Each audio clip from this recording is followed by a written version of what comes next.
associates gather on the stand. The trial's a circus, but I've got a plan. Not a grifter, still worse than Dan. Hopscotch squares, don't trip, don't fall. BK in a felony, I've heard it all. Shake it, magic 8-ball. Tell me the truth, will justice call? Me be the diva, she's running the show. Two Capone and Meg, yeah, everybody knows. Rap or fact, well, nobody knows. What the corn echoes as the chaos grows. My credibility left in a vehicle. Hopscotch squares, don't trip, don't fall. BK in a felony, I've heard it all. Shake it, magic 8-ball. Tell me the truth, will justice call? What the corn echoes as the chaos grows. My credibility left in a vehicle.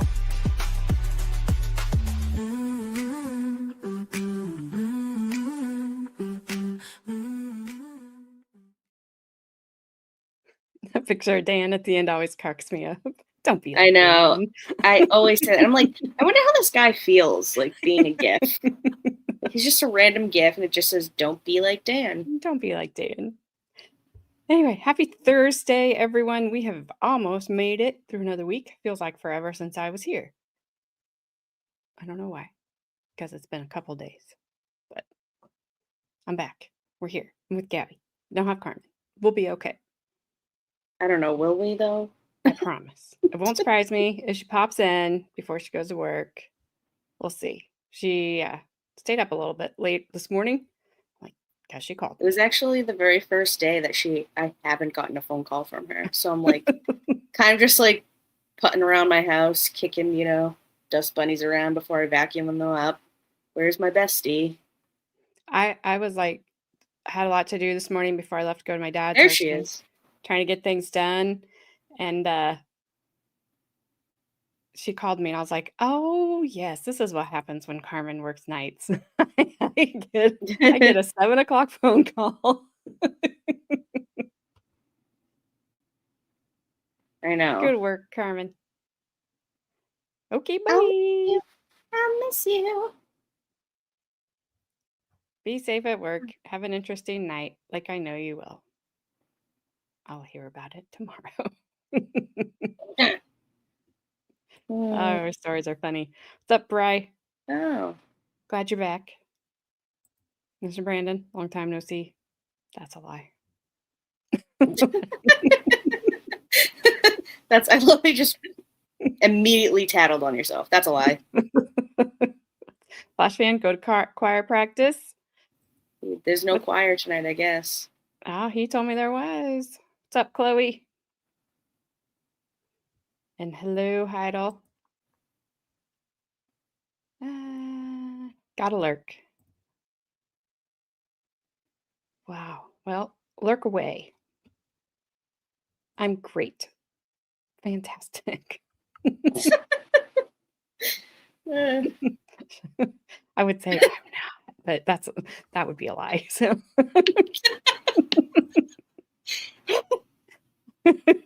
Oh man. Oh, so hey Tracy. Sorry. Flash fan said no choir tonight. I already told you to have a great weekend, Flash fan. I can't tell you again. You only get one. Get one. Just one. Oh, so anyway, we are getting closer and closer to the end of this trial. This is the Rachelle Waterman trial from 2006 in Craig, Alaska, a big, huge, bustling town of 2,000 people on the Isle of Prince of Wales Island. I don't know. I always say it back. I feel like I always say it backwards. I want to say the Isle of Prince of Wales, but that's not correct. Rachelle was 15 years old when the crime took place. Say whatever's in your heart, AJ. You don't want me to. I kind of do now. No. You'll be like, sorry I asked. Last stream, that's what it will say. No. Because I would be in trouble. Anyways, so Rachelle Waterman was a 15-year-old child because 15-year-olds are children. And she was dating, not at the same time, two 24-year-old men who should have never been with her, but they were. She also dated a lot of people, as we found out in her short little 15 years of life. Yep. But 15. these, I like that one. So, anyway, so she told Jason Arndt, who was one of the 24-year-old men, that her mom was abusing her and all this stuff, that there's been zero evidence brought before the jury into court at all, nothing to substantiate her claims of abuse. Jason's kind of, he just is weird. He was just a strange cookie to me. He wanted Rachelle. He didn't care how he got Rachelle. He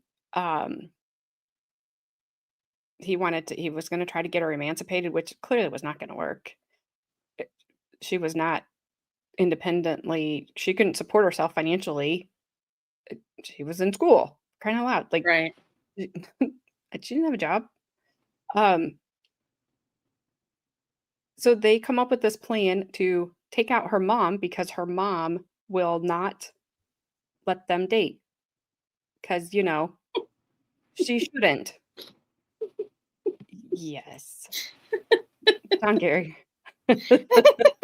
That's, Always a class act.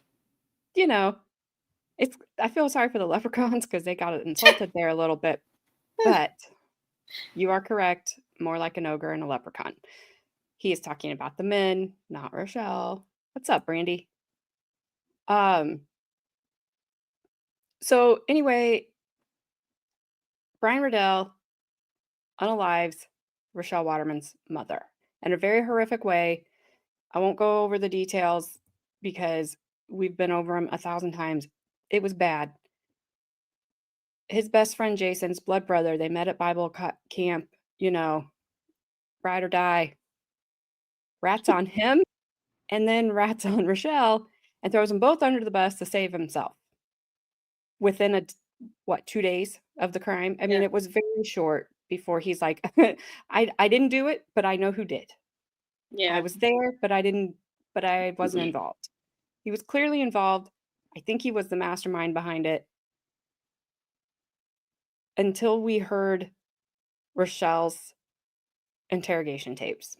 Oh man, that the end one, whew, Was bad. I was like, you little hors d'oeuvre. Yes, because they had brought no evidence to tie her that she knew that this was going to happen. There was nothing that they had brought forth in court to say, hey, this ties her to the fact that she knew that these two guys were going to plan this. They were going to break into her house while her and her dad were out of town. They were going to kidnap her mom. They were going to torture her. They were going to set her on fire. And they were, going to ride off. Rachelle and Jason were going to ride off into the sunset with Brian probably trailing behind somewhere because he'd be a third wheel at that point. There was nothing. Brian Riddell's testimony didn't put her there. Mm-hmm. He never talked to her. She still, even her testimony still, never talked to Brian. That remained true. But she talked to Jason. And she knew. She tried to stop it, her words. So she knew it was going to happen. She didn't call the police. She didn't call and warn her mom. She didn't call and tell her dad. She did nothing. So that testimony was, I was mad. Yeah. I was not happy. Yeah. Oh, Bri, I don't know why you had a needle stuck in your eyeball today, but I do understand why you're still deciding if that was worse than watching this gaggle of Alaska sociopaths. Well, he does live in Connecticut, so that's probably why. Okay. Should come up here, Bri. Come up here. It's better up here. They just have crazy turkeys. They do. We do. That's a fact. They will pull a sharp instrument on you, but No, they really will. oh, I know. I believe you. I've seen the videos. What's up, let's go. Amen. Never stop dreaming, people. Brandon, I don't even know what to do with you.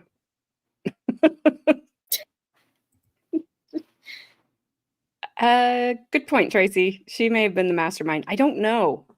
Well, that's the other thing, is like listening to her testimony, she kept saying it, and I know you hate this, but it's like comparing it to another case. It's like Sarah Boone. It wasn't intentional. You know, she kept saying, like, I didn't think that they were really going to do it. I didn't think.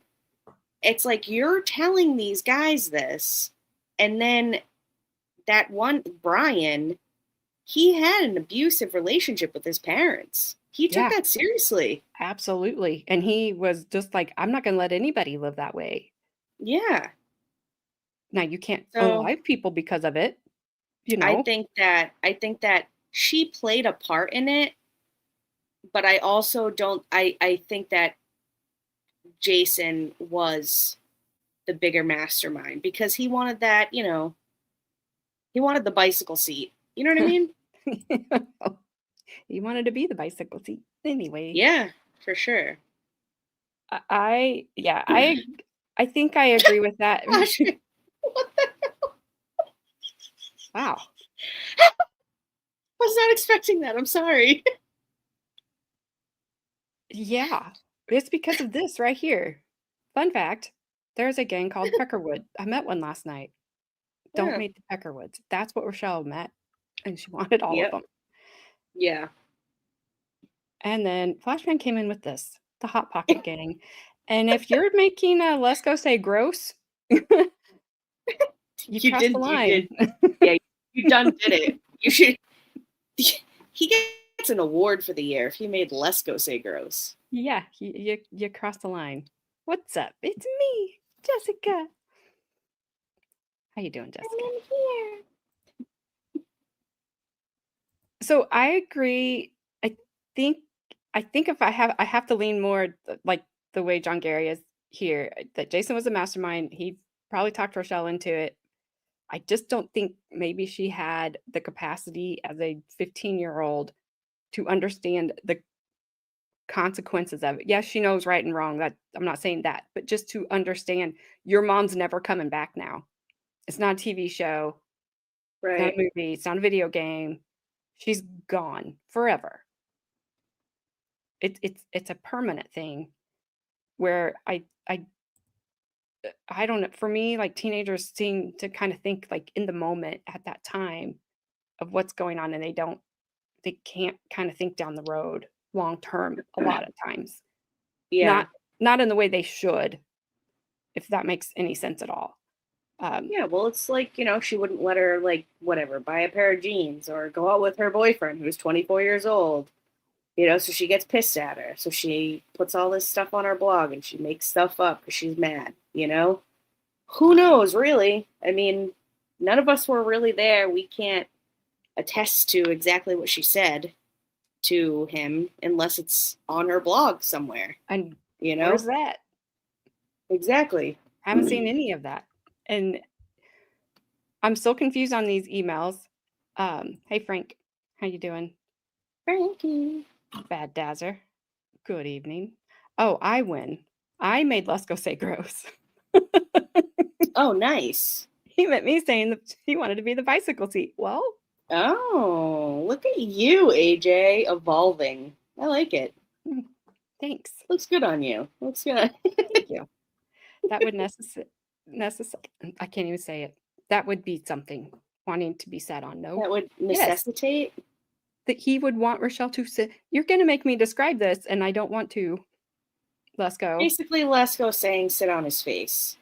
I would just saying just sit on him, wherever. Wherever.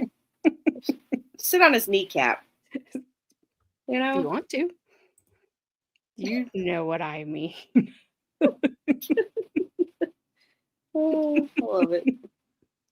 But that's what, yeah. So I can't help. Sorry. Now I'm distracted. But Yeah, no, I'm totally gone.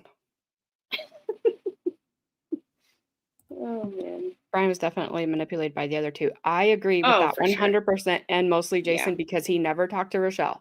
So he Yep. never got her word, like, do this, don't do this. It was all Jason. And I feel bad for him in that aspect. I can only feel so bad for him because it has to end because he took out her mom. He did unalive somebody. He Right. ended a life. So you still have to be punished. I think I think he understands that. I don't think he had a problem with it. I think once he realized that Jason was was telling lies, he's like, "Fine. You know what? I was going to take the fall for all of this. You couldn't keep your mouth shut. So here's what happened." Yeah. And I believe Brian's version of events more than I believe Jason's. The truth's probably somewhere in the middle of them, but I'm going to lean towards Brian. I think But Jason they all helped, did get the 4 minutes right. That's for sure. which is so weird.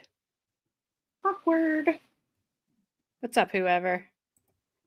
So tonight we are going to, there's a little bit of the state left on direct examination of this investigator McPhearon, and then we're going to watch cross-examination, and then this is the state's last witness. So we are getting close. Pretend to keep someone from breathing and count off 4 minutes, and it is hard to feel bad for Brian. Yeah, no, that's a long time. A minute is a long time. Yeah. Hitting And it, just, just everything she went through yeah. was a lot. Yeah. Like, oh, it's terrible.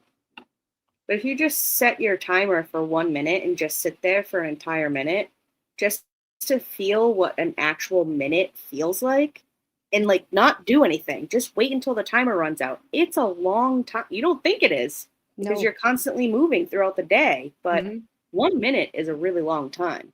Yep. 4? I mean, That's crazy. the only thing that she had going for her at that point in time was that maybe he had done enough to her that Mhm. she was just not really conscious for it. And Yeah. they had made her consume an entire bottle of wine, and she was not a drinker. So,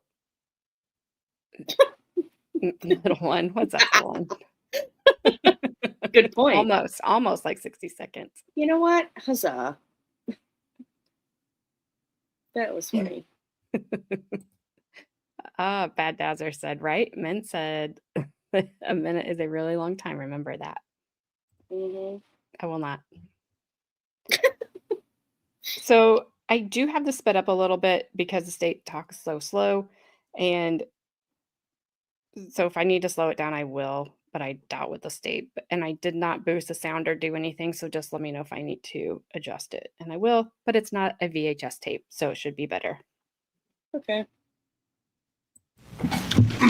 We are on record in State versus Waterman Oh, yeah. with Ms. Waterman Sounds and good. counsel for Ms. Waterman and the state present along with others. Counsel, you had an issue? I did, Your Honor, and I was thinking this weekend, I expect it will close tomorrow, and I was thinking about the proof on the case, and I had not thought about this when we had originally come in, but I've raised the issue a number of times, and I was thinking that it might be a good idea if the court gave some pattern jury instructions on, say, sexual abuse of a minor in the second degree and indecent viewing, just so the jury knows what the law is on those issues. I think the pattern deals with so-and-so is accused of this, and that might have to be reworked. But I was just thinking about things this weekend and thought that it might be clearer, since I've raised that issue, that we just have a pattern instruction so the jury knows what that is. And I apologize for not having raised that sooner. That really wasn't one of the jury instructions I was thinking about as pertaining to, obviously, to Ms. Waterman, which is why I hadn't raised it earlier. I know the time has kind of passed, but I think that might be a little bit cleaner. Did you want to be heard on that at this point, Mr. West?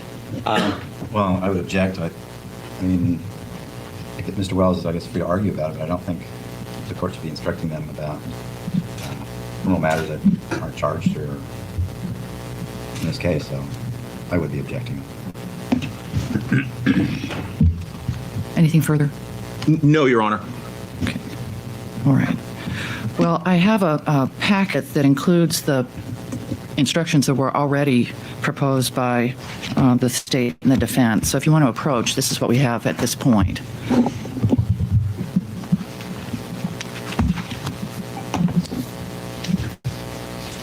Okay. Anything else before the jury's brought in? No, Your Honor. No, ma'am. Okay. Well, we've got a few more minutes before we begin then, so we'll go off record until 8:30. Off record.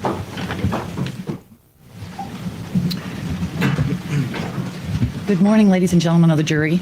And we continue on record in State versus Rachelle Waterman with Ms. Waterman and counsel for Ms. Waterman and the state present along with others. Sergeant McPhearon, I remind you that you remain under oath. Yes, ma'am. And I believe when we broke, the state had concluded its direct? No. No? Okay. I'll just show you what's marked identification plans, exhibit 307 and 308. Ask, can you identify these? Yes, these are 2 CDs. They're the audio recordings of the interview with Rachelle on the 17th and the 19th. When those 2 interviews were handled, they were videotaped, is that right?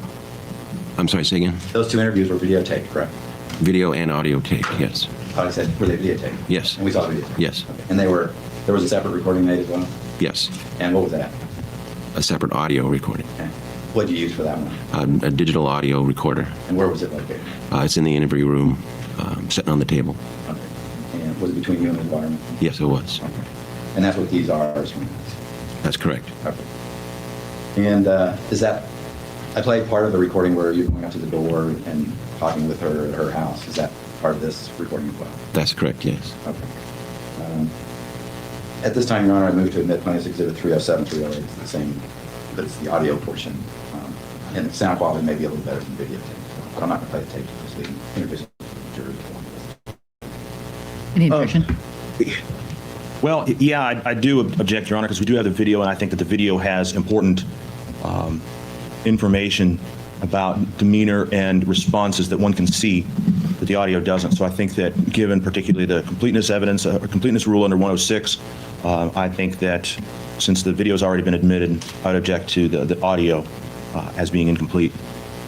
I was aware of it. Audio portion of the videotape is not as loud, and I think this had a little better audio recording, so if there were some questions about some areas the jury should listen to them. Might be a little better hearing from the tapes here. Right. Why don't I review those tapes? I wanted to punch him when he just said the audio is better than what we suffered through. Like, seriously, you had the better audio and you didn't give it to us? Jerk. Shenny, I did have fun yesterday. It was a very interesting dinner with my dad, my brother, my sister, and my husband. We went to a place called Charlie's. We go there every other Wednesday, and I've been doing it for years. And before, my brother and my husband got there first, and they saw this guy come around the building. They were waiting outside for the rest of us, and they saw this guy come around the building walking, and then he just takes off running down the road. Like they didn't know. They had no idea. So our server comes over at the end of our meal, and they do not anymore, like jerks. But she says that she's been kind of in the back, and she's been doing dishes. And we're like, why are you doing dishes? And she said the dishwasher walked out. And my husband said, he's like, you mean tonight? Walked out tonight? Like earlier tonight? And she said, yes. And my brother, he just bust out laughing. He said, we saw him. He took off running away. I'm like, so he was running down the road. I don't know what he did. I'm like, I don't know why you wanted to get away so bad. But then she came back a little bit later and said, he's coming back. I'm like, oh my gosh, this place, it's probably, I don't think it's going to last very much longer. But they absolutely ended their business. They used to do Free Pie Wednesdays, and then they quit it, and then they brought it back, but it absolutely just annihilated their business when they took that off the menu. Everybody wants free stuff for some reason. No, no, no, no. But my brother and I, we just have a dumb sense of humor because he was running down the street and there's a corner there that he had to turn. I'm like, did he signal when he was going to turn? And my brother just starts cracking up and he's like, no, he made the stop. Like he was going to stop. Then I was like, yeah, I don't know. You had to be there. But it was interesting to, we were just cracking up that they literally saw the dishwasher running away. And, it was funny to us, but Jesus would have used his turn signals probably. So he did have the runs, and it was funny. We didn't see him come back though. Yeah, that's not really that happening. Maybe he had to go potty. I don't know. He'd been there all day. Like he just was done, and then he came back. Apparently, I don't know. But yeah, that was my night. What's up, Ronnie? How you doing? So yeah, I'm mad at this prosecutor one because he cannot speak without mumbling, without trailing off. We can't hear him. And he had better audio than what we just had to sit through. So I can't with him. Maybe he can only go home. I don't even know where he ran to. There's not any houses around there. He either had to go to Lowe's or Kohl's. I guess he could have went to Olive Garden or Cracker Barrel. I don't know. There's not any houses close by. He did the math and wasn't rich enough to quit yet. That's probably true. I'm like, nobody was chasing him. He didn't have to run away. I think he just was like, I'm free. But like, yeah, I don't know. Corn side. Wasn't even around any corn. He was screwed that way too. All right, back to this mumbling man. Either at the break or the close of trial today to see if the audio is better. Oh, okay. And I'd invite the defense to do the same. I just don't know as I sit here. Okay.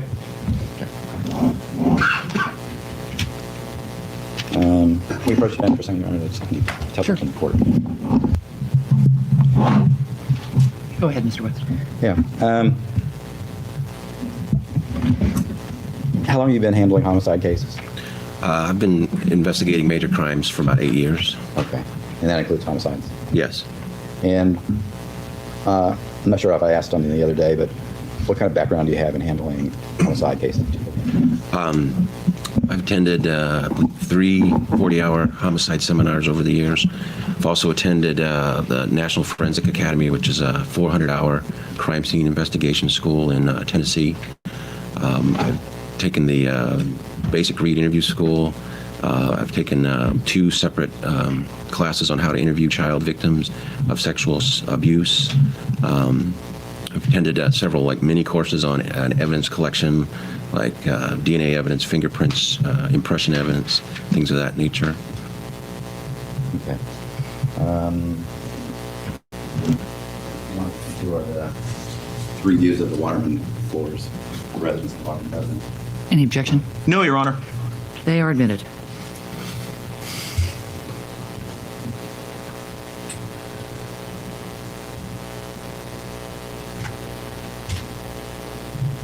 And I believe that's all the questions for Sergeant McPhearon, Your Honor.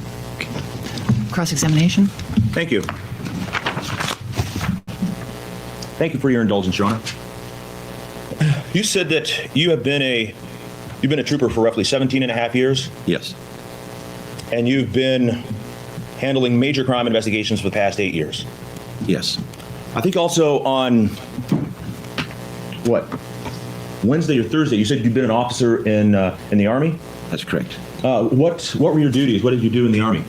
I was a infantry officer. I was assigned to the 82nd Airborne Division. For 3 years, I was a rifle platoon leader, a mortar platoon leader, and then I was with the Corps staff for a while. What is Corps staff? The 18th Airborne Corps staff, and I worked in a section called the Battle Simulation Center, which is basically we would play the enemy against the regular units.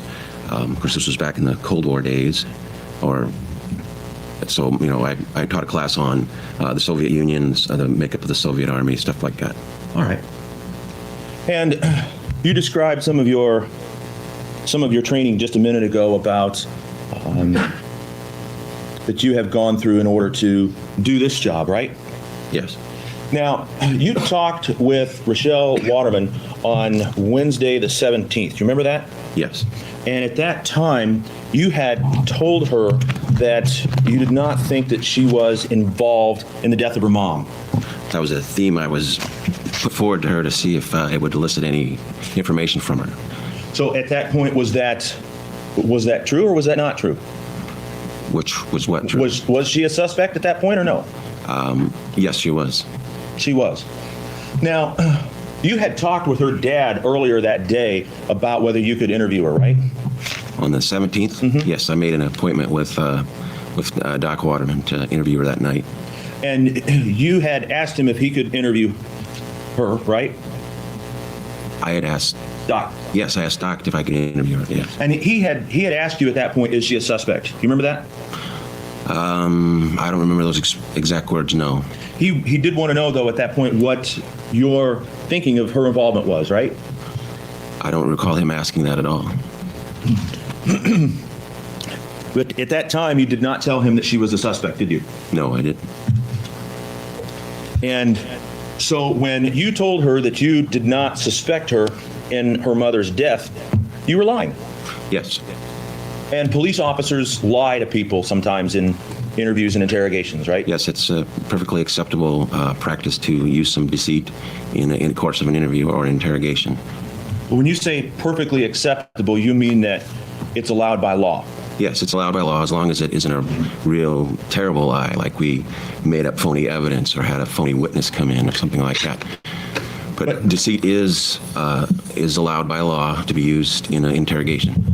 But there are some rules that about what you can and cannot do in interrogation, right? Some legal rules or procedural rules, or which? Well, let's back up. There are legal rules about what you can and cannot do in interrogation, right? Yes. Okay. And you talked about how you've been trained in how to question people, right? Yes. And the training on how to question people covers proper interview techniques, right? Yes. And it talks about ways to make sure that that you don't induce somebody to make a false statement, right? Right. You have to be careful. You have to use the techniques properly. One of the things that can be acceptable is a promise of a promise of leniency, right? No. Promise of leniency is not acceptable? You can't make any deals. You don't say, if you tell me this will be the outcome. Wouldn't you agree with me that you also can't threaten? You can't talk about how if somebody continues in a course of action that it will be harder for them, it will be worse for them? You can't tell them that if they refuse to talk to you, they're going to face harsher consequences. And that's one of the things, in fact, that can induce somebody to make a false statement, right? It's possible, yes. It's possible. And so that's why you don't want to give somebody the idea that if they make a statement or if they don't make a statement, that it would be worse for them, right? I don't make any deals with people I interview. I don't say, if you don't talk to me, you're going to get treated harsher. By the same token, I don't say, talk to me and I'll ensure that, that your sentence or your consequences will be less for you. Because that kind of implication is improper, isn't it? It could lead to a false confession, yes. Now, you had described ways, and you had said that you can, in fact, lie to somebody that you're interviewing, right? Yes. And, you lied a lot to Rachelle, didn't you? Well, a lot's a relative term, but I did use deceit. I did tell her some lies. Okay. Let's talk about that for a minute.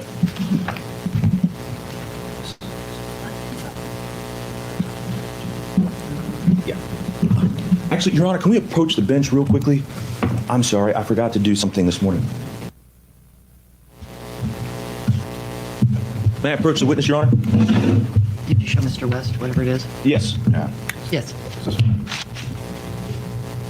Yeah.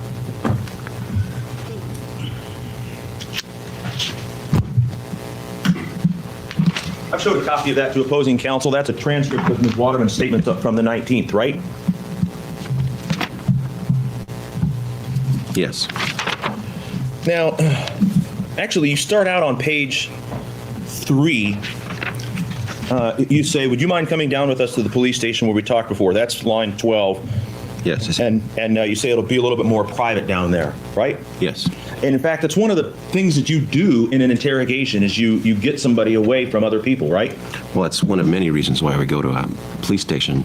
Primary reason we went down there, of course, is that a video camera that we could videotape the interview, where we could show Rachelle's response to questions, also show that we had nothing to hide, also record it, the entire interview. But yes, that is an aspect of why you take somebody down to a police station, get them into a small, secluded room away from things that would distract them, get them a sense, like a psychological sense of being isolated and alone, and then proceed with the interview. And you did not talk on this day, on the 19th, with her dad, did you? No, I did not. You thought that her dad might be at the arraignment for Brian Riddell, right? Yes. That happened, I think, about 4:30 or so on Friday afternoon, right? Something around there? That's when it started, yeah. Okay, and the arraignment's just an initial court appearance, right? Yes, And so you went down there and Rachelle was not there. that's correct. And so you went over to Rachelle's house, and it was either at Rachelle's house or at, I think that you said that you were at the Waterman residence, and Lorraine Pierce was there, right? Yes, it was the Watermans, and Lorraine was there. Now, Lorraine is not Rachelle's guardian, is she? No, she isn't. She has no legal standing to assert for custody or make decisions about medical treatment or anything like that, right? No, she doesn't. Okay. And she told you that Doc would be back probably in about 10 to 15 minutes, right? Yes, she told me that he had gone to the arraignment and he was due back soon. All right. But you didn't wait for Doc, did you? Well, no. You wanted to get Rachelle alone. I think isolated was the word that you used to talk with her. Yes, but I don't need Doc's permission. Now, I didn't have to wait for his permission. she's to talk to 16 her. years old, right? At the time, yes. All right. So she's 16 years old. And actually, if a doctor's going to operate on her, the doctor needs Objection. her permit. It's irrelevant what a doctor does. If a doctor's going to operate on her, the doctor needs, absent an emergency right then and there, the doctor needs her dad's permission, right? I believe so. I'm not absolutely certain on that, but I think so, yes. And under the law, at being just barely 16, she can't sign a contract, can she? As far as I know, yes. As far as you know, she cannot sign. Yeah, I mean, I don't know much about contract law. Okay. Well, she can't buy a car, can she? I don't believe so, no. She can't buy cigarettes. No. She can't buy a gun. No. She can't get married without her dad's permission. That's correct. She can't even sign for a cell phone for a year by herself, can she? Guess so, yes. I wouldn't know. But that's all right. You just want to isolate her. Legally, I do not have to get her father's permission to speak to her. He wasn't there. He had given permission earlier to speak to her. He hadn't withdrawn it. He hadn't told me, no, don't ever talk to her again, or no, don't talk to her without me being there. I didn't have to wait. Time was of the essence. Since both the co-defendants had been arrested, things were falling into place quickly. I felt if we waited much longer, it could have been detrimental to the case. I asked her, she agreed to come, and we went to the police station.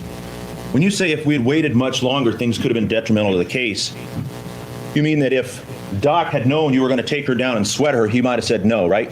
Well, first of all, I didn't sweat her. I don't even know what that term means. I went down and interrogated her. If he knew you were going to take her down and interrogate her, he might say no. Well, even if he had objected and Rachelle agreed to come with me, she would have still come with me and we still could have interviewed her. But you did not want Doc telling his barely 16-year-old daughter, I don't want you to go with him, did you? I didn't want information about the case getting back to Rachelle so that she wouldn't, or she would decide not to speak to us anymore. I didn't, Doc's permission or withdrawing his permission was not material to me. Didn't matter. Didn't matter. No.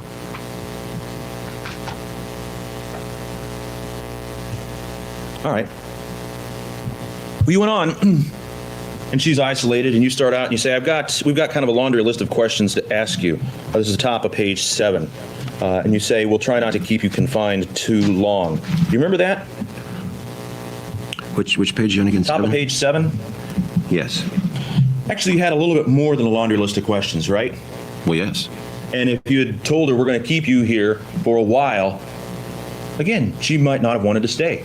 Well, I'd be very ineffective as an investigator if I telegraphed what I'm going to do. In fact, ineffective as an investigator. Wouldn't you also be ineffective as an investigator if you convey any sense of doubt or qualms or questions about your case? Well, certainly, if I go up to somebody and ask them, did you do it? Chances are they would tell me no. But if I project an image of confidence that I believe they did it, that I had evidence that showed they did it, it would make them much more likely to make admissions. All right. Let's turn to page 20, lines 14 through 17.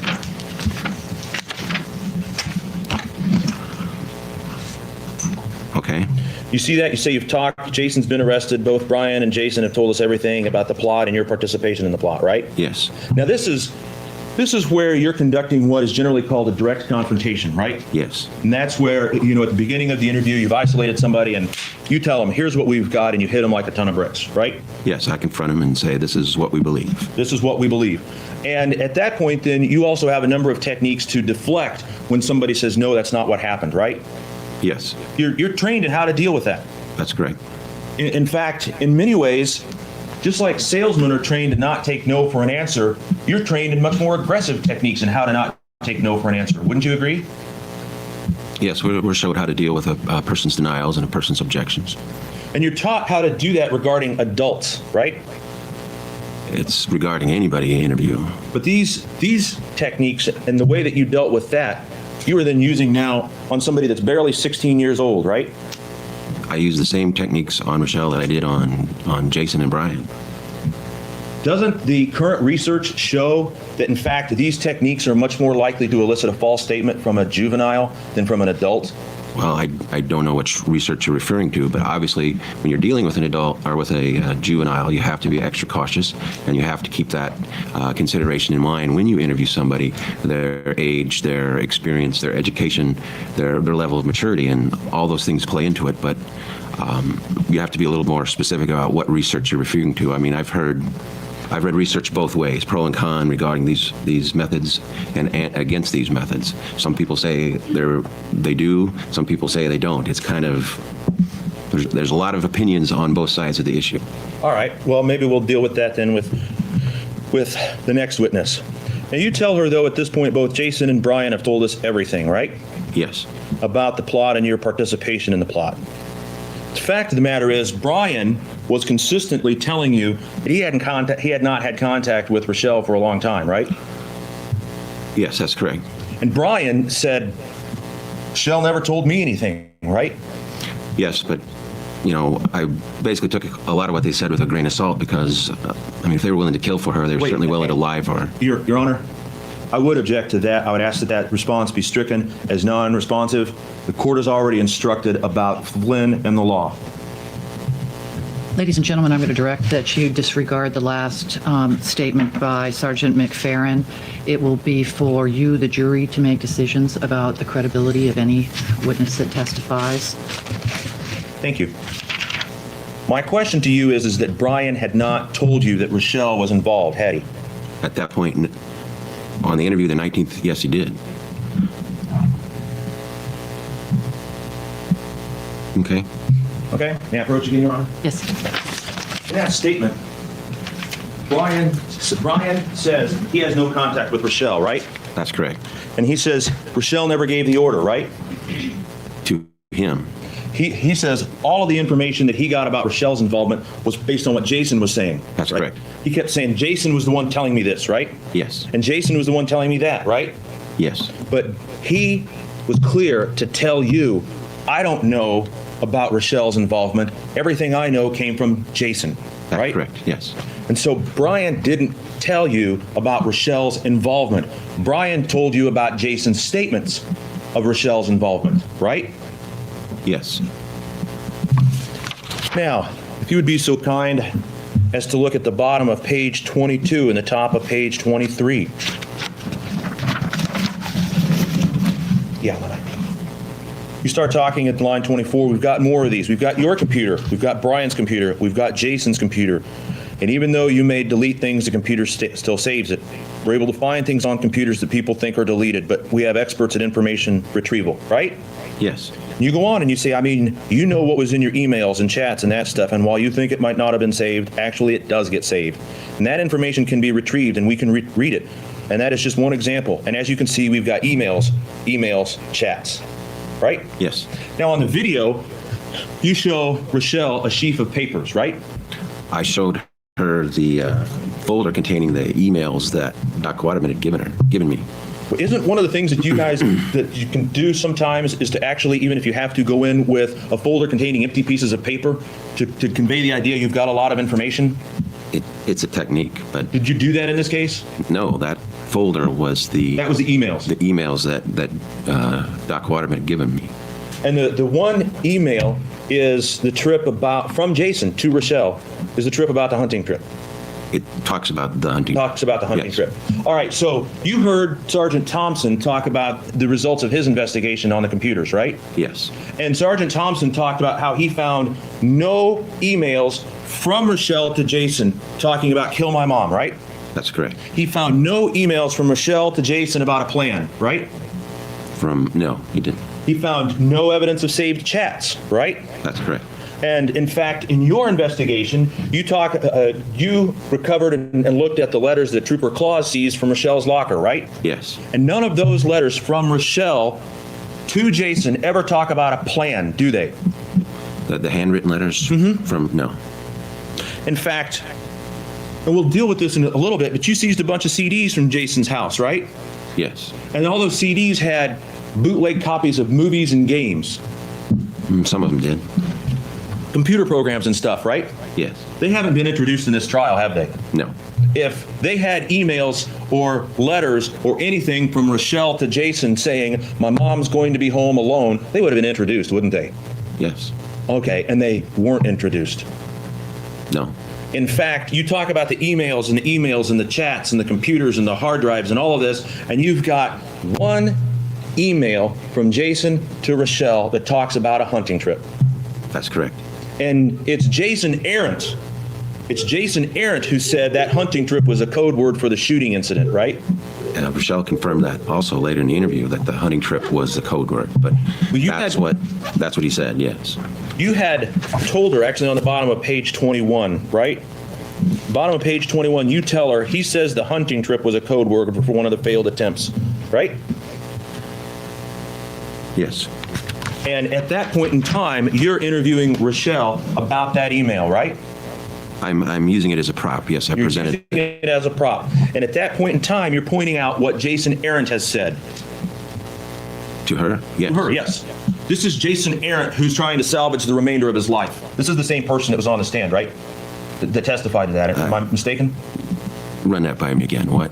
This is Jason Arendt, the same person that testified. The email was from Jason to Rachelle. I'm sorry, let me be a little bit more clear. The email and the story, what you're telling Rachelle, that how you know what this email meant, came from Jason Arendt. That's correct. This is the same Jason Arendt that sat in the seat that you're now sitting in and testified he was trying to salvage the remainder of his life. Yes. Okay. Okay. So there was no emails from Michelle stating anything. There was nothing. Nothing. So Either she's really, really smart and doesn't put anything in writing, or he made this whole thing up in his head and he just wanted to be her seat. but this guy telling her he had stuff he didn't have, which I understand they're allowed to do. She's 16 years old. She doesn't know, like, if he told her she was detained or,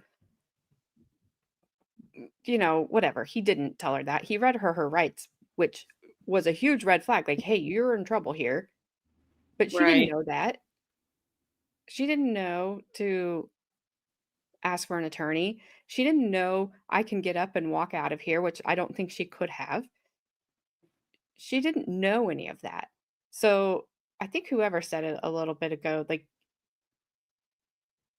we are raised to respect people, adults, and especially people in authority. So Correct. Did he scare that out of her? Was it true? Was it not true? I don't know. Hmm. Now I don't know, but thank you for Well, the other thing too is that like she full willingly gave her all of her information for her online blog to them freely. Like she didn't hide anything. She gave them her passwords Yeah. to it and everything. So I don't know. In my head, if you had something to hide, why would you just randomly just give them the passwords to the thing? right. You know? She's like, here's everything. And then he just holds up paper and says, we have your emails. But he didn't have anything from her. Well, that's what I mean. That's what I said to Carmen yesterday. I said, I wish we could have seen over his shoulder to see what he was like showing her. Like, because he showed her something, but we couldn't see it. She's like, I remember that email, but I don't remember that, or I don't remember this. And it's like, well, does he just have blank paper in front of him? Like, did he actually show it to her? The email? Like, what is it? I don't think he ever did. Interesting. Because he was just saying, like, those were Jason's. Because I didn't the defense just ask those were Jason's emails to Rachelle. Yeah. There wasn't any But- emails from her saying, here's the plan, go unalive my mom. This is when we're going to be here, there, whatever. But there were Jason's emails. Those, they have physical proof of Jason emailing her stuff. Jason was emailing her. But she never emailed him back. There was no emails back. We don't know if she Right. ever read what was found in her locker. It was in her locker. Now, she said that she called him. Do we know for sure if she called him or not? Because they were saying there's cameras in those lobbies. They know, like the people in the working downstairs knew if you were out after curfew, they were to go tell the chaperones. Was there any proof of that? Yeah. Saying like, yeah, she did call home. She did call him. And, they were on her about lying about saying that she talked to Jason when she said she talked to Jason Sunday night. She did say she talked to Jason Sunday night. She didn't lie about that. She said he was online. She never said she called him. Right.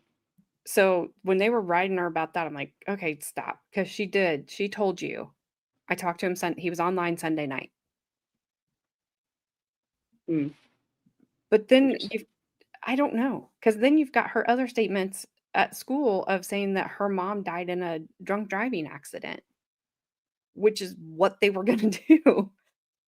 Yeah. So it's very confusing. It's very all over the place. Yeah. I don't know. But thank you for the super stickers. Oh yeah, no problem. It's funny that you sent a unicorn because Carmen was called a unicorn last night at work. Because I love unicorns. Unicorns are magical. The person there said they had never seen a left-handed lesbian. Well, I don't know about any of that, but Carmen is a unicorn, regardless. Yeah, I called her a unicorn. That's awesome. And I will not do the shocker. Because I mean, you should, because it's funnier, but it's okay. I practiced not doing it. Be clear here.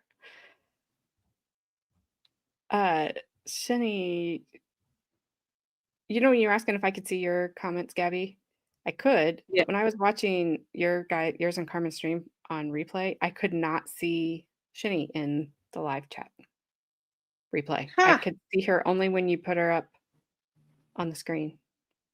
So wow, really? Yep. That's so weird. What the hell? Ash, I do have it sped up, so it probably looks like he's wiggling more than what he is. So. Yeah. It looks like he took a bump, but he probably didn't. It's just he's a little sped up, But he probably is doing what you're saying.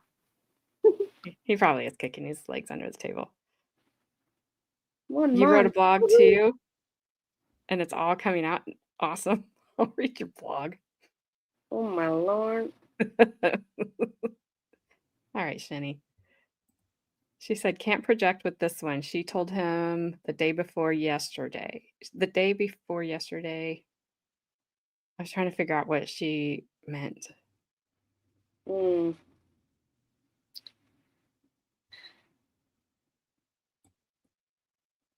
So no emails, and they aren't sharing her live journals so far. No. No. Yeah, that's the like. Maybe there wasn't anything incriminating besides like her saying that like her mother abused her or whatever. But in a live blog, you make the journal entry, and then people are allowed to comment underneath it. So in my mind, I'm thinking like, obviously Jason and Brian would be able to comment under there, you know? So like, were there comments there from them? Were they all talking in that? You know what I mean? Yeah. I don't know. I don't know. My problem is this thing keeps kind of like, Yeah, it it's turns left definitely, and right, and then yeah. I don't know. And this guy's not helping right now. Oh, side eye. P-Town. We're just spitballing it. Yep. So I don't know. Yeah, Yeah.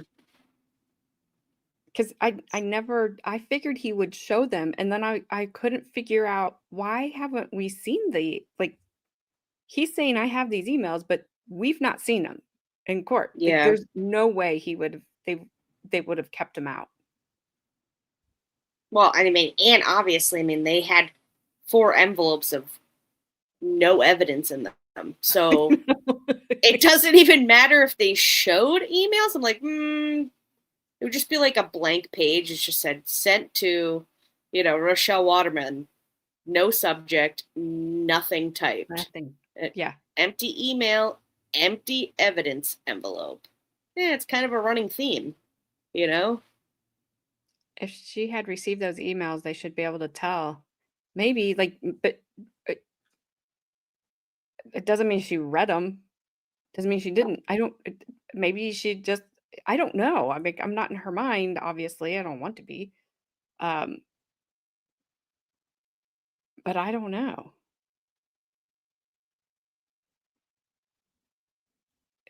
I'm just, I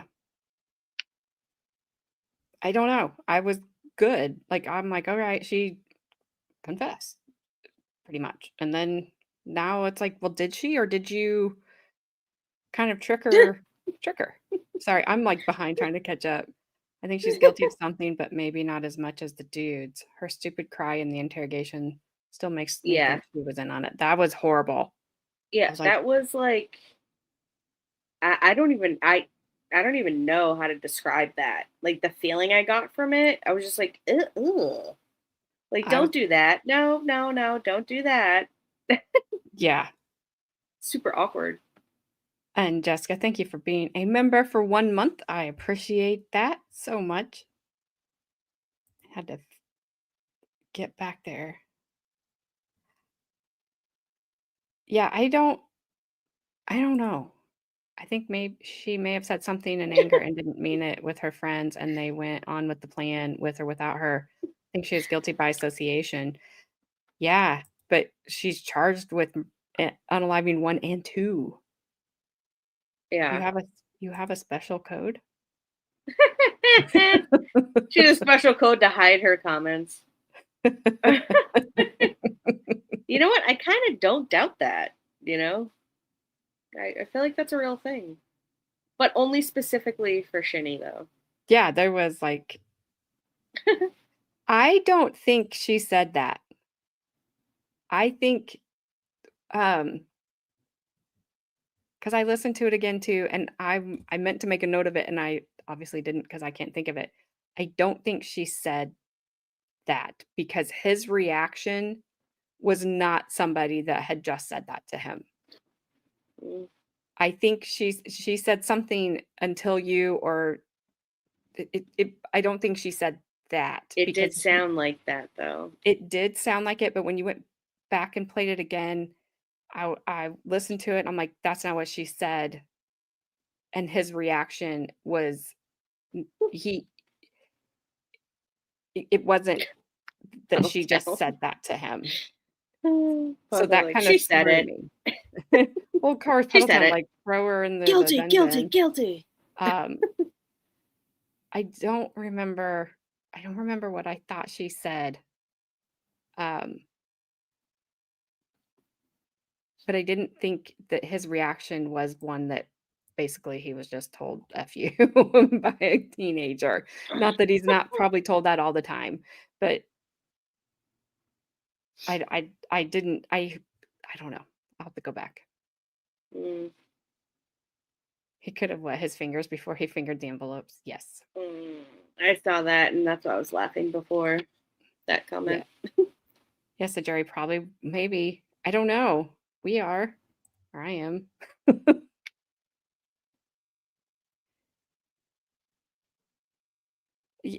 She might have chosen to delete the emails if she did get them. I question whether she got them because I would think they would have presented evidence of that. Yeah, I don't know.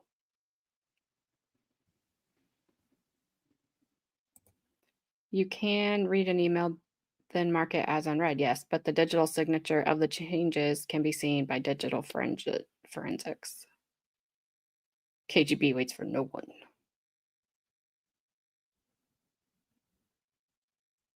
Yeah, I don't know. I'm like, no, I did. I watched it and then I listened to her back because I'm like, did she just say what I thought she said?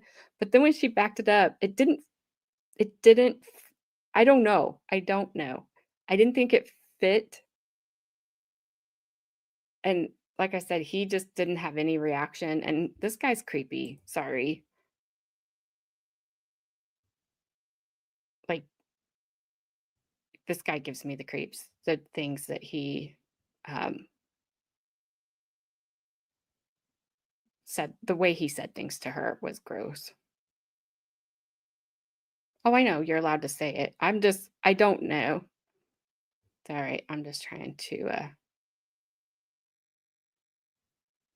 get caught up here.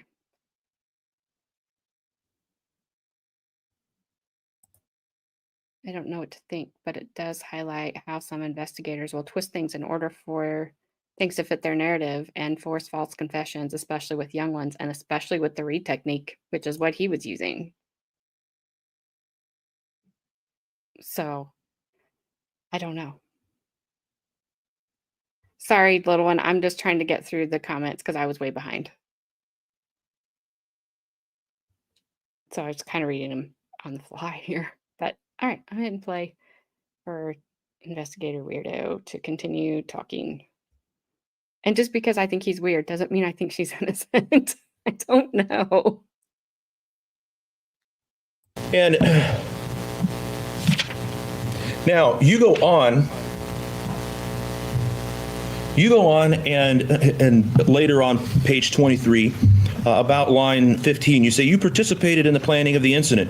You gave them information. You approved plans. You let them know basically that you were going to be out of town, that your dad was going to be out of town. You showed them how to get in the house, the way when you sneak out of the house at night, the window you go out of in the garage there. That's what you told her, right? Yes. But actually, she didn't sneak in and out of the window in the garage, did she? No, it was the It was a family room window. family room window, yeah. Right? And she didn't give him a key, did she? No. And so, once again, you're telling her information that you've learned from Jason Arendt, right? Yes. Now, you talk a couple more times about the window in the garage, and we know that that's not the case. I won't bore everybody with all of those lies. Let's look at page 33. The bottom of page 33, lines 19 through 21. Okay? You say, I want to know exactly what your role in this is, and I'm trying to offer you a solution to your dilemma. right? Yes. Now, what you're trying to do is get her to say certain things that you can tell this jury she said, right? I'm trying to get her to admit to her role in the conspiracy. Your Honor, I would again ask that that be stricken as non-responsive. That's his opinion. It is opinion, and I'll direct that the jury disregard the last response. You are trying to get her to say certain things, right? Again, what do you mean? I'm trying to get her to tell me about what You were happened. trying to get her to say that she participated in this, right? Yes. And you were trying to get her to say that she wanted this to happen, right? Yes. And you were basing your information upon the statements of Jason Arendt. I'm basing my information on the totality of circumstances. It's not This just is- Jason. This is after the interview with Jason, right? That's correct. Okay. And at this point, you say, I'm trying to offer you a solution to your dilemma. Your solution is actually going to make it much more likely that she goes to jail for a long time, right? I was referring to the dilemma she was feeling inside herself. Part of the what's going on. Can I ask you a question? Yes. Object. I think you can answer We the could take question. it one at a time. Okay. Finish his answer before you go to the next question. Okay. There's a dilemma inside every person when the way I would object to this. this has to deal with the training I received. Just a second, Your Honor. He was asking about the dilemma and then asked the officer to explain what the dilemma is, and the officer's trying to do that. So I do think the officer's entitled to answer the question about what he meant by the dilemma. Thank you. The officer's trying to testify as a psychologist. It's beyond his expertise. But he's asking about statements, and I'm trying to offer you a solution to the dilemma, and then he asked what the dilemma was, and I think the officers can testify. This witness can testify about what he meant, not Okay. how he interpreted others' mindset. Okay. I'm referring to the dilemma she's feeling inside of herself about weighing her anxiety about having to face the consequences for her actions and the anxiety she's feeling about the desire that everybody has, like a conscience, to tell the truth. Your Honor, I would object again to the statement Again, that be truth. Sir, you can testify about what was going through your mind, but you can't testify about what was going through anyone else's mind, and I'll instruct the jury to disregard the last response. Okay, let's try it this way. The dilemma I was referring to was not the dilemma of the criminal case. It was something else. I'm not talking about that. And in this situation, it has the effect of using her words in this case against her. I'm sorry, try again. If she buys into your solution, her words, her statements are used against her. Well, yes. Now, you also were in this interview with Sergeant Habib, right? Yes. And on the bottom of page 37, at this point in time, Ms. Waterman has been telling you a number of times that she has said that she called and did not want them to do it, right? By this point in the interview, she keeps Well, I telling mean, people not to do it. Very, very early on in the interview, she started making admissions about her knowledge of the incident, but she said several times that she had called them off or tried to call them off. And at this point, Sergeant Habib says, now, if you called and you told them to stop, we want to hear that story, right? Could you? Sure, lines 23 and 24. If you called and told them to stop, we want to hear that story. Yes. That's what he says. Well, let's back up a little bit. It's page 24 where it's page 24, line 7. She says, they offered and I said no. I said I loved her, right? Which line again? Line 7 and 8, right? Yes. And she says a little bit further down, line 10, I said I loved her, right? Yes. And she says a little bit further down at line 15, I loved her so much I did not want her killed, right? Yes. And she mentions at line 19 through 21, she says I had mentioned it, but I wasn't serious. I told them no, I didn't want it done, right? Yeah, I asked her if she had approached them, and that's what she said. I mentioned it, but I wasn't serious. I told them no, I didn't want it done. Now, at that point, she said 4 times, I didn't want it done, right? Yes. And if you look at page 26, line 5, she says, I told them no, right? Yes. We'll count that just as one. She even says at line 9 and 10, I told them I didn't want it to happen, right? Yes. And if you look actually a little bit at page 29, she says, I didn't know they were going to do it. This is line 7. I didn't know they were going to do it until the last second. and I was talking. They happened to be talking to me and told me, and I said, no, don't do it. That's why it didn't happen. I didn't want it to happen, right? Yeah, she was referring to the shooting hunting, incident. the hunting trip. And then a little bit farther down the page on line 22 and 23, she says, no, I told them I didn't want it to happen, right? Oh, line 22. Yeah, I'm sorry, line 22. Yes.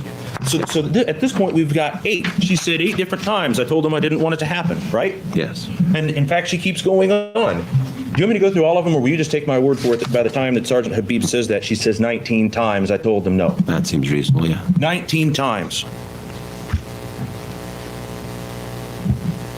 19 times. She says 19 times, I told them no. And then Sergeant Habib says, if you called and told them no, we want to hear that story, right? Yes. Don't you think that if you really wanted to hear that story, she would not have had to say it 19 times?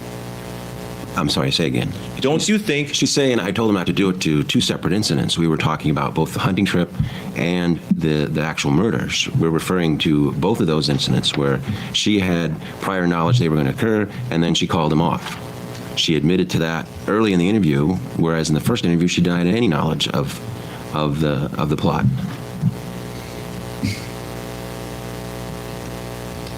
Let's look at page 38, line 13 through 20.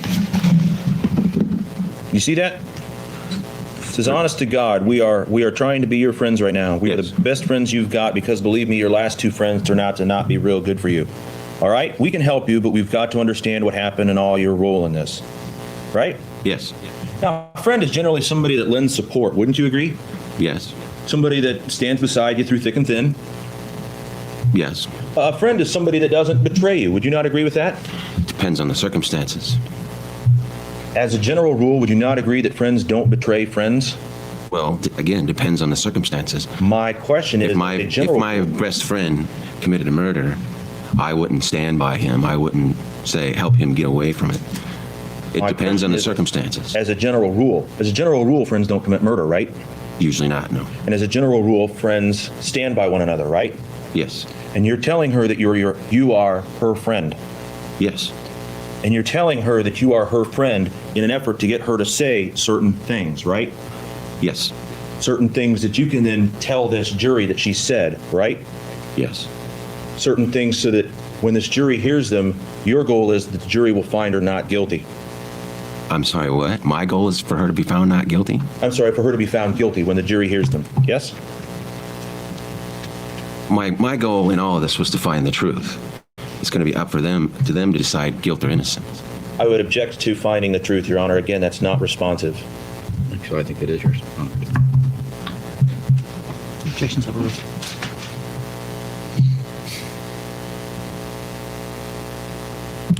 And so, before her mom had died, you had never met Rachelle, had you? No. And so, the first thing that causes you to have interaction with her, you're trying to essentially investigate her for a homicide, right? First contact I had with Rachelle was on the 15th. At that point, I didn't know what her involvement was other than... Sorry, maybe I wasn't as clear. What I was saying was what had caused you to have contact with her caused you ultimately to investigate her for a homicide. Yes, that's correct. And that's not... That type of relationship between investigator and investigatee is generally not really what you would think of as within the bounds of friendship, is it? Well, I had built a rapport with her over several couple of days, interviewing her, but I guess in the strictest sense of the term, no. I mean, I wasn't her bosom buddy ever. You built a rapport to... Built us a rapport with her for a number of reasons. First of all, just so she knows who I am, so I'm not some stranger, some ogre that she'll be afraid of. And I built this rapport with her to get her to talk to me. To get her to say certain things. To get her to tell me the truth is what my goal was. Again, Your Honor, I would object to his characterization as that is... I'm sorry, what? Overruled. You go on page 48, right? Line 7 through 10. You say, I want you to come to understand what's going on, and I want you to tell me the truth about your involvement in all this, right? Yes. If if what she says is true, then she already understands her involvement in this, right? I'm sorry, what? If what you say, I mean, no matter what happens, she, at one level or another, understands her involvement in this, doesn't she? I'm not sure what you're asking. I mean, You're not trying to get her to understand her involvement. You're trying to get her to say certain words, aren't you? I'm trying to get her to tell me about her involvement. Then on page 59, 59, if you would look at that, that's when Sergeant Habib actually starts talking about the CDs, right? Line 11? Yep. He says, I got to tell you, I've been honest with us. We can start pulling out the CDs we took from Jason's house. He identified, and you said that's just the tip of the iceberg, right? Yes. And those CDs actually had nothing on them, did they? No. And you said, Sergeant Habib says it's nothing, but you said, okay, just the tip. Yes. All right. And like you said, it had nothing. That's one of the techniques, is to make the mountain of evidence seem overwhelming against a suspect, Yeah, you want to project confidence in your case and the belief that you do have an overwhelming amount of evidence. Let's look at, you continue that actually a little bit later in the interview at page 84. You want to look at that, lines 21 through 24?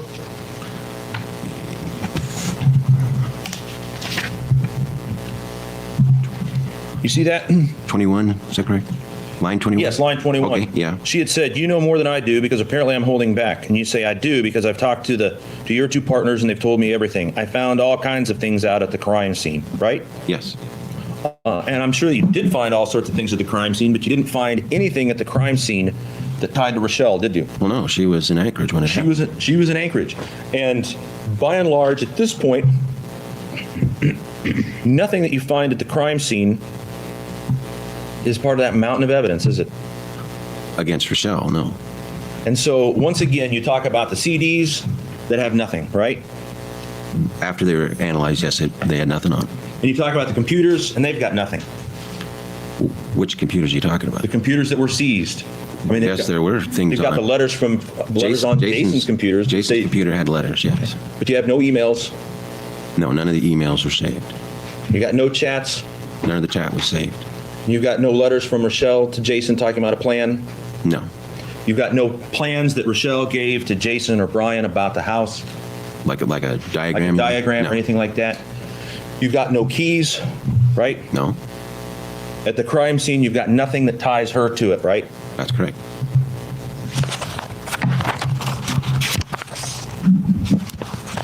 Now, a little bit later,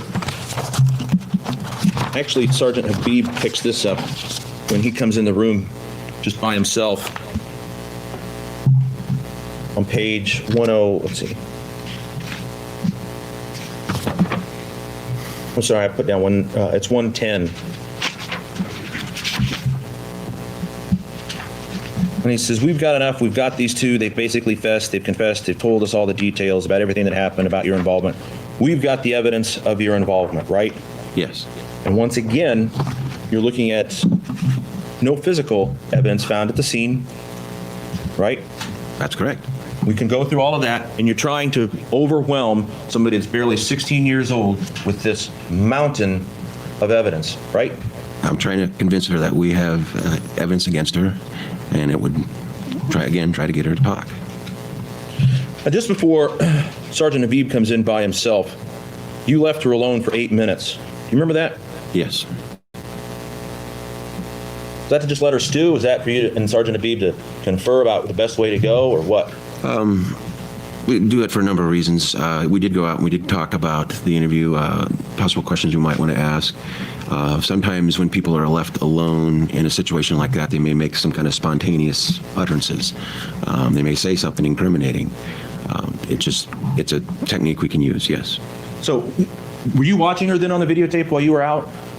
At the time, no. Sergeant and I were in, Habib and I were in the hallway conferring. When he went in to talk to her alone, yes, I was monitoring the camera, Now, watching the TV. Now, the video that we saw on Thursday ended with her in the room alone. But that wasn't the end of the videotape. That wasn't the end of the whole videotaping, was it? No. there was about another hour plus of pretty much Rachelle in the room alone, right? Yes. Did you watch all of that at that time, or were you doing other things? At that time, I had gone to the courthouse to apply for an arrest warrant. And I'm sure you've reviewed that tape since then. Yes, I have. And Rachelle is in the room for about 10 minutes before you come in and talk with her a little bit briefly, right? About that, yeah. And then she's in the room for about another 15 minutes and you come in and talk with her briefly again, right? I think I came in to grab my coat or something, and then, there's a short exchange, but, I didn't ask her any questions about the case. And then she's in the room for about another 30 minutes before you come back in the last time, right? Sounds about right, yeah. And during the time that she's alone, when she's not sobbing, when she's not curled up, she's not saying anything about this case, is she? Not directly, no. At one point, she started to pray. She said, she asked God, she said, I don't want to go to jail. That was about the only thing I could hear. She was saying some other words, but we could never decipher them. She spoke so softly. She never said, the tears, when you walked out, the tears didn't magically dry up, did they? No. And she never said, I'm glad my mom's dead. No. She never said, I'm glad Jason went through with it, did she? No.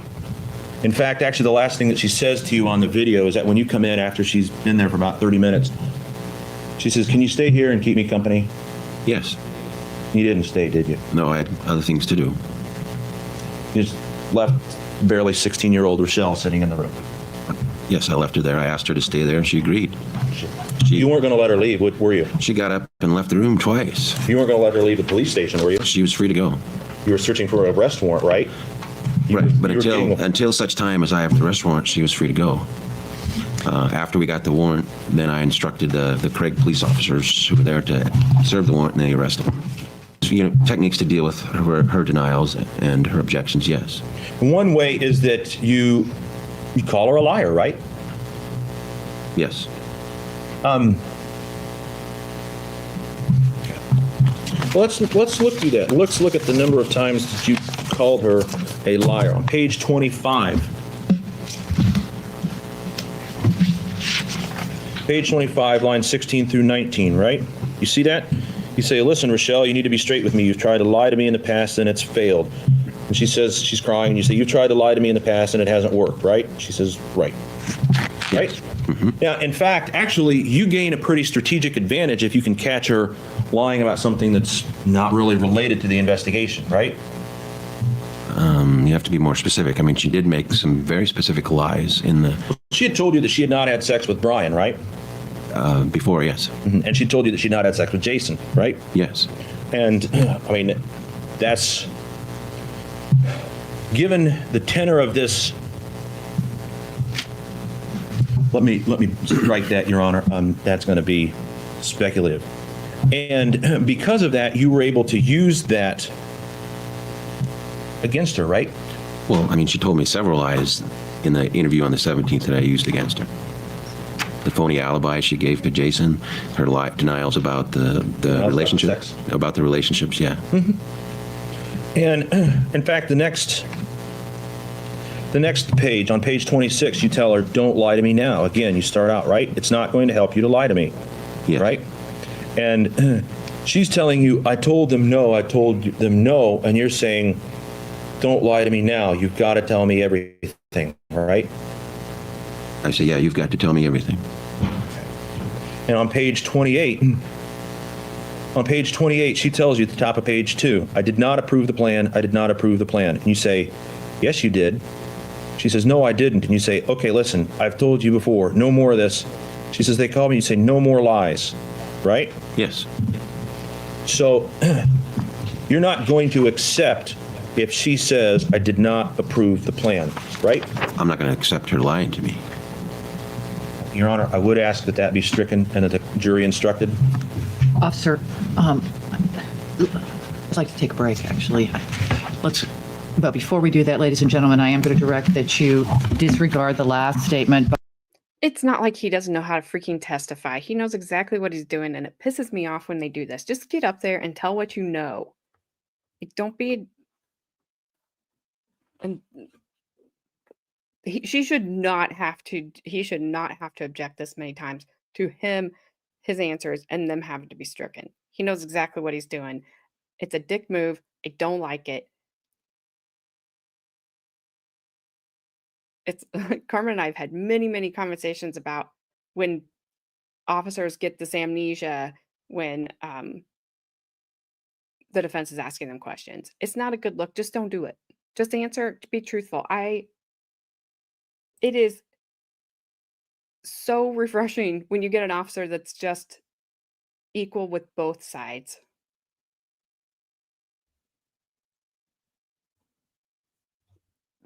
Bad dazzler. I said it. But oh my gosh. This is just driving me crazy that he's doing this. My mother would do just that, so I would lie to her because she wanted to hear was a lie. Like, I can't tell you the truth because you don't want to hear the truth, so I'm going to tell you what you want to hear. I want to go home. Just you're not going home because now you've told him what he wants to hear. Like, oh, let's go. Your wife didn't get in a mudslide with the walrus. No, she definitely didn't marry one. That's insane.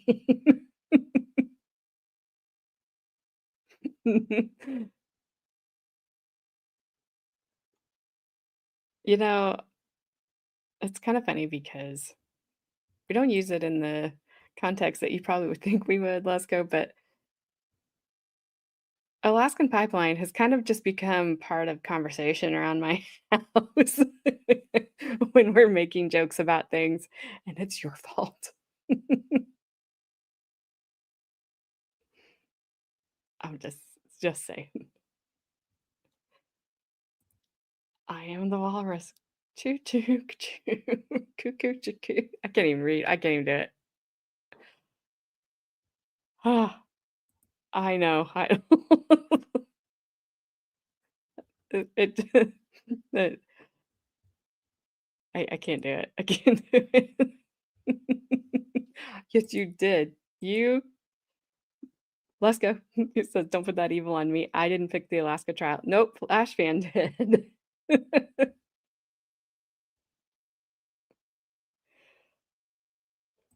Which boy had the Alaskan pipeline? Ah. Town. Bad, bad. All right. Police officer, do better. Do better now. We probably won't get to hear it, but I think the judge has had it with him. And I think she would like to yell at him, and I would like to hear it, but I'm sure we don't get to. Oh, Frank.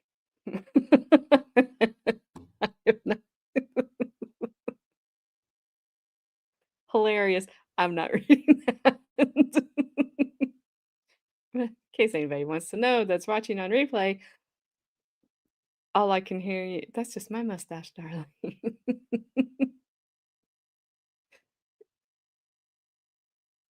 Yeah, when the judge calls a timeout, you've made her mad. You can tell.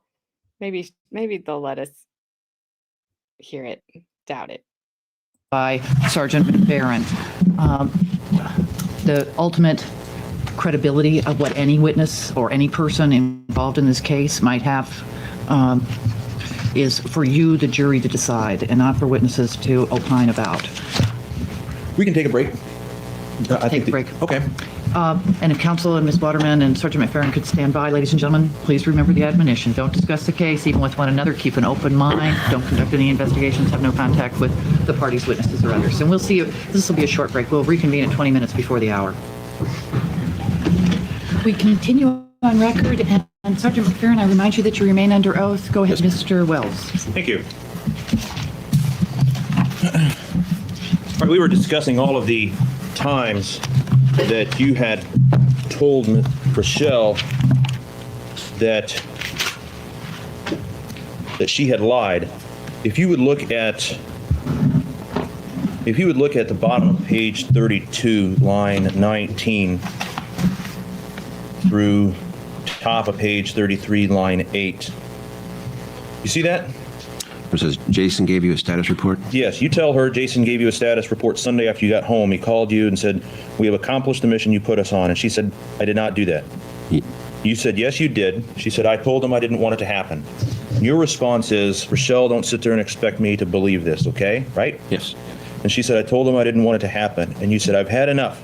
In fact, I think on the video at this point, you're actually pointing at her, right? Do you remember that? She said, I've had enough. I've had enough of this drama queen stuff. I've had enough of your lies. Yes. She's barely 16, right? Her birthday was in August. So yeah, 16 and A couple of months. 3 months, 4 months. Yes.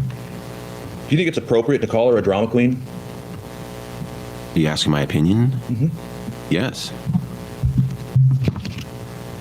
Let's look at page 38. Let's look at page 38. Sergeant Habib says, we have to know the whole truth. She says, they told me, and he cuts her off. This is not a juvenile party. We're investigating drinking or burglary, right? Yes. And she says, I know it's, and he goes on, he says, this is serious, right? Yes. And she says, I know it's serious. He says, so you need to be straight with us, right? Yes. And then a couple of pages later on the bottom of page 43, she says, Sunday, like you said. So at this point, she's saying Sunday, like you said, like you've told her what happened on Sunday, right? That's line 18. She says, Sunday, like you said, I talked to him. I called him up and you said, so you lied to us about that again, right? Yes. And then later, the next page, you're talking about Tuesday, but it's actually Wednesday. And you'd say you knew about your mother's death and these two people, Jason and Brian, and you sat there and lied to me, didn't you? Which lines are you referring to? Line 18 through 20. On page 44? Page 44, yeah. And she says, I was scared, right? Yes. He says, you said you knew who killed your mother, and she says, yes. And you said on Sunday you knew it had been done and you knew they did it. She said, why you got to rub it in my face, right? Yes. And you said, I'm trying to understand. And she said, I think you already know, right? Yes. And then you go on and you tell her that Jason's lied to us and Brian's lied to us and you've lied to us, and that's to be expected, right? Yes. Once again, you tell her that she's lying and that she's lied to you. Yes. Let's go read the rest of that paragraph. And that's to be expected. And we've worked our way through the lies and we're getting closer and closer to the truth. We're about 90% there. But that other 2% belongs to you. And I want to know what that other 2% is, right? Yes. And you go on and you say, and you owe, if you truly do love your mother, you owe it to her to tell us that, right? Yes. That meaning what you want, what you understand, right? That You want her to tell you. I want her to tell me the truth. You want her to tell you your understanding. Understanding what? On your understanding of what has happened. I want her to tell me the truth about what happened. I mean, you're asking my opinion. What does this mean? And that's what I'm telling you. You go on and say, if you have any care for her, any concern for her, you're going to tell us, right? Yes. And she says, I just told you what happened, right? Yes. And so once again, you do not accept what she says. No. And then you describe in fairly graphic detail what Brian did to her mom, right? Yes, that's correct.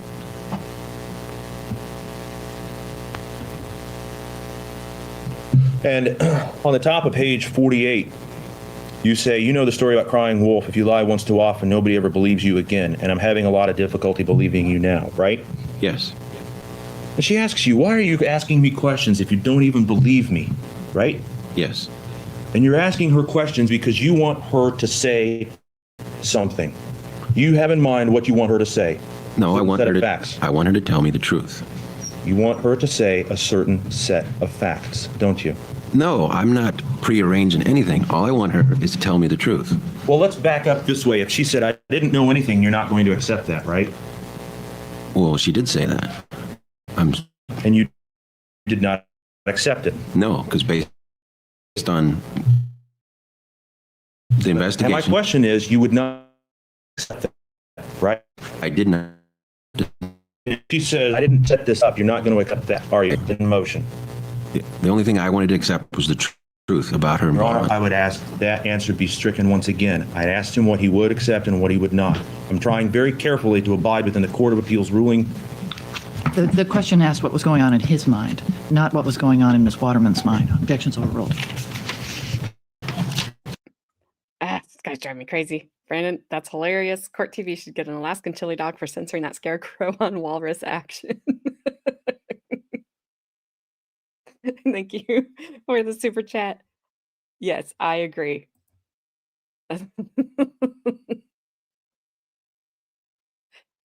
Whew. Yeah, defense lawyer is rejecting his denials like a detective does. Yeah, I'm not speaking for Rachelle here, innocence or guilt. I'm not even speaking necessarily about her. He has it in his head, she did this.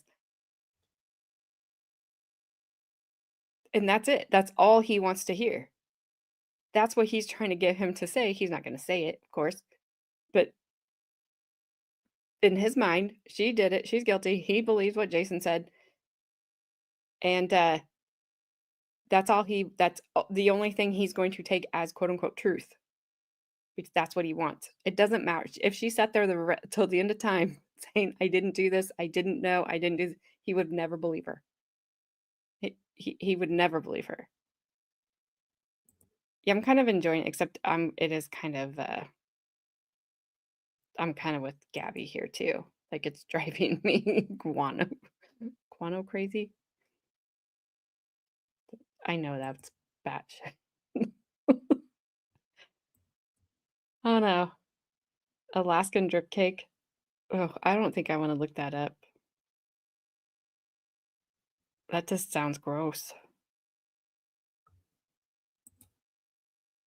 It is ugly. I agree. It's ugly in either direction. I don't like it. I mean, as soon as he said, we are your friends, I'm like, no, they're not. I probably even said it out loud. Like, they're not your friends. They're not here to help you. Not in that situation. I do not want to sound like I don't like law enforcement. I'm not like that. I don't like this. Obviously, I like law enforcement because I like my daughter very, very much. In fact, I just love her. She drives me crazy sometimes. But I would do anything I could for her. What I said out loud is bullshit, damn cops. It's batshit crazy no matter how you slice it. Yep.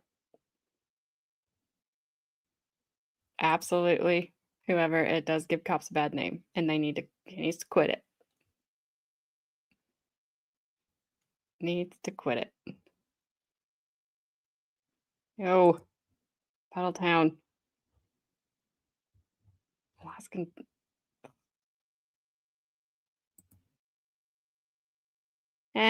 Maybe only on days that end in Y bad dazzler.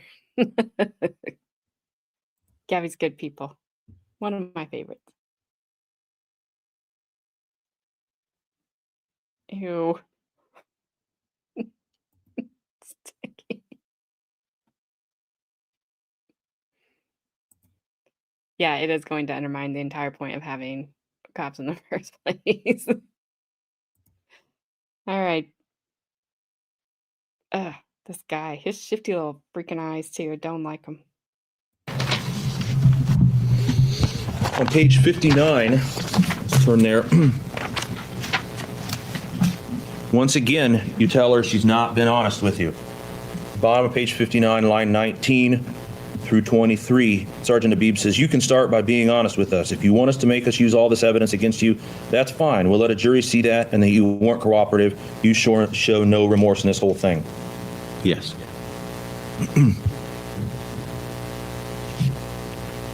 And then the bottom of page 60, now you're talking with her again, and you say, like I said before, a person lies to me once or twice, it's very difficult for me to believe them, right? Yes.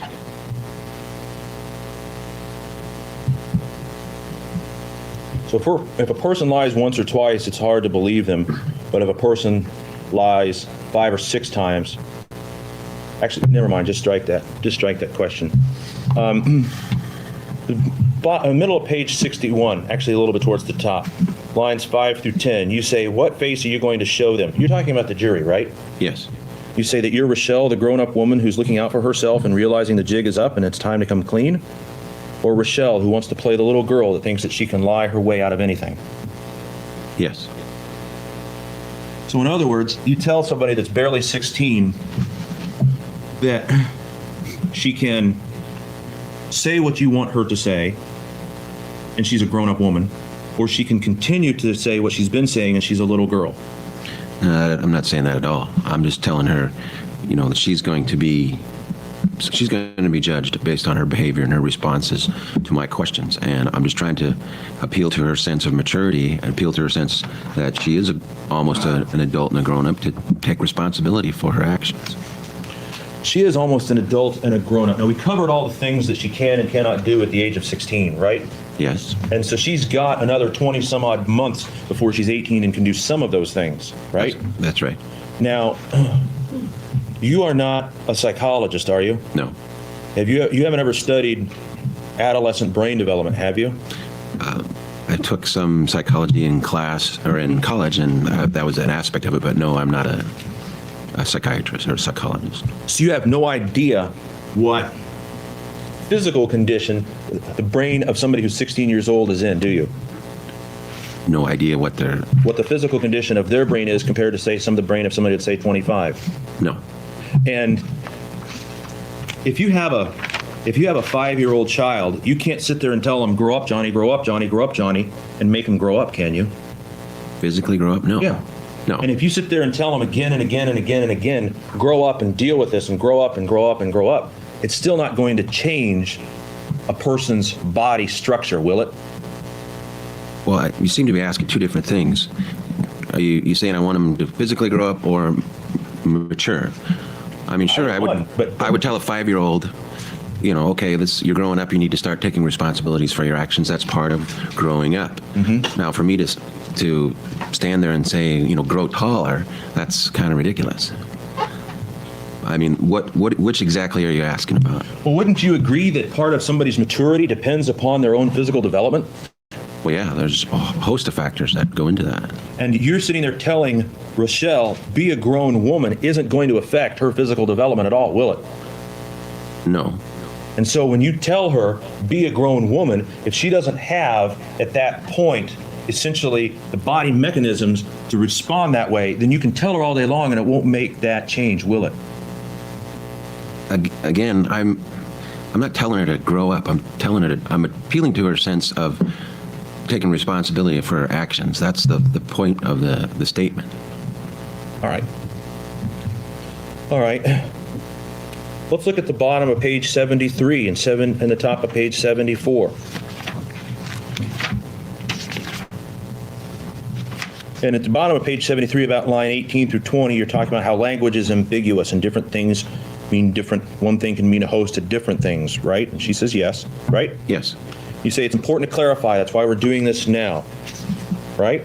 Yes. And then on the top of page 74, you say, okay, clear answers, not sugar-coated. She says, no, but I, and you continue to tap dance around the truth kind of answers, right? Yes. Once again, you're telling her that you're not accepting what she is saying. That's correct. Now, on page 83, all right? On page 83, she's talking about how she's trying to keep busy and deal with matters like calculus, fill her time, and you say, so you don't have to think about the bad things, and she says, so I can have better peace of mind, right? Yeah, which line are you referring to? Summation starts about page 82, line 24, down through about line 8 of page 83. You see that? Yes. Then you say, you know how you have a nice peace of mind is to get what's bugging you off your mind. You're still holding back. You're still not telling me the truth, and I can tell it right now. You've done nothing but lie to me, and I've had to And she says, I just told you what happened, right? Yes. And you say, I have to extract and pull in pieces. Come on. She says, I just told you what happened, right? Yes. And you tell her, I've been a cop longer than you've been alive. Do you know how many thousands of people have tried to lie to me? Do you? And she says, probably a lot, I'd imagine. Right? Yes. And then you tell her, do you think you can pull one over on me? Right? That's what you tell her. And she says, Yes. I'm telling you what happened. And you say, you're still downplaying, you're still diminishing, you're trying to squirm out of this. And she says, I'm telling you what happened, right? Yes. And you say, not everything, you're holding back, there's people talking at the same time. And she says, please tell me then, what am I holding back? Yes. And then that's when you went on to the discussion about what you found at the crime scene. Can we read the next? He says, I don't need to tell you nothing. You need to tell me. And she says, well, apparently you know more than I do because apparently I'm holding back. Right? Yeah. Okay.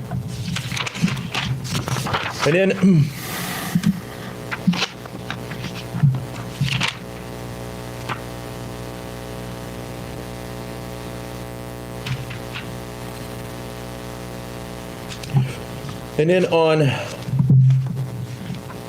line 80, or I'm sorry, page 88. On page 88, 9 through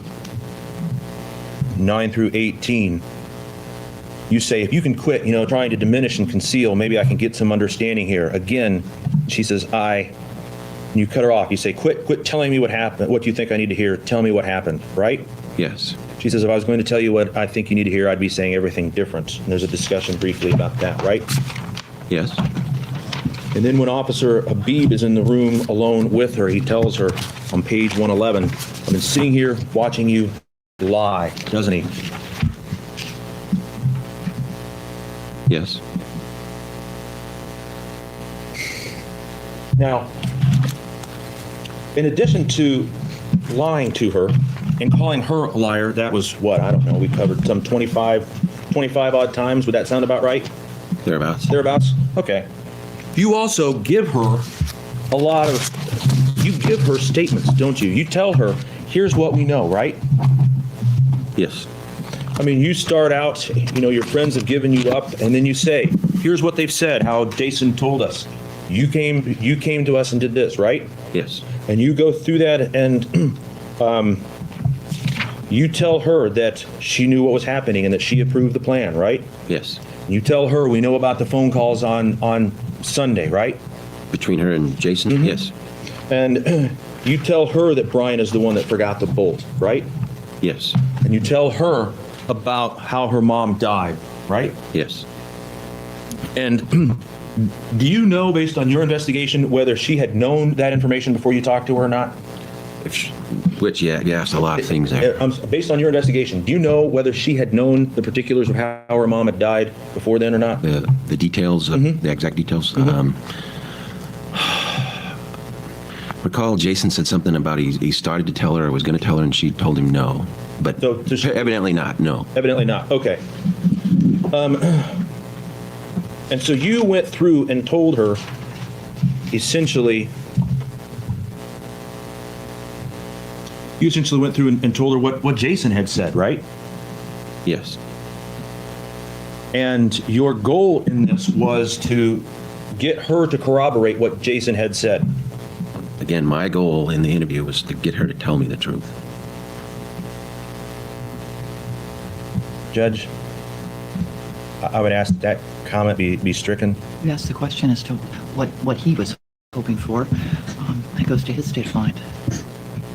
Did you see his little freaking smirky grin? Like, gotcha.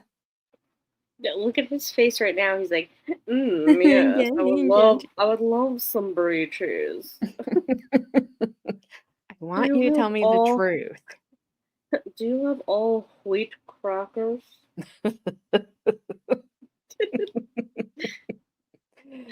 Oh, he's just so arrogant. That grin was just wanted to smack it off his face.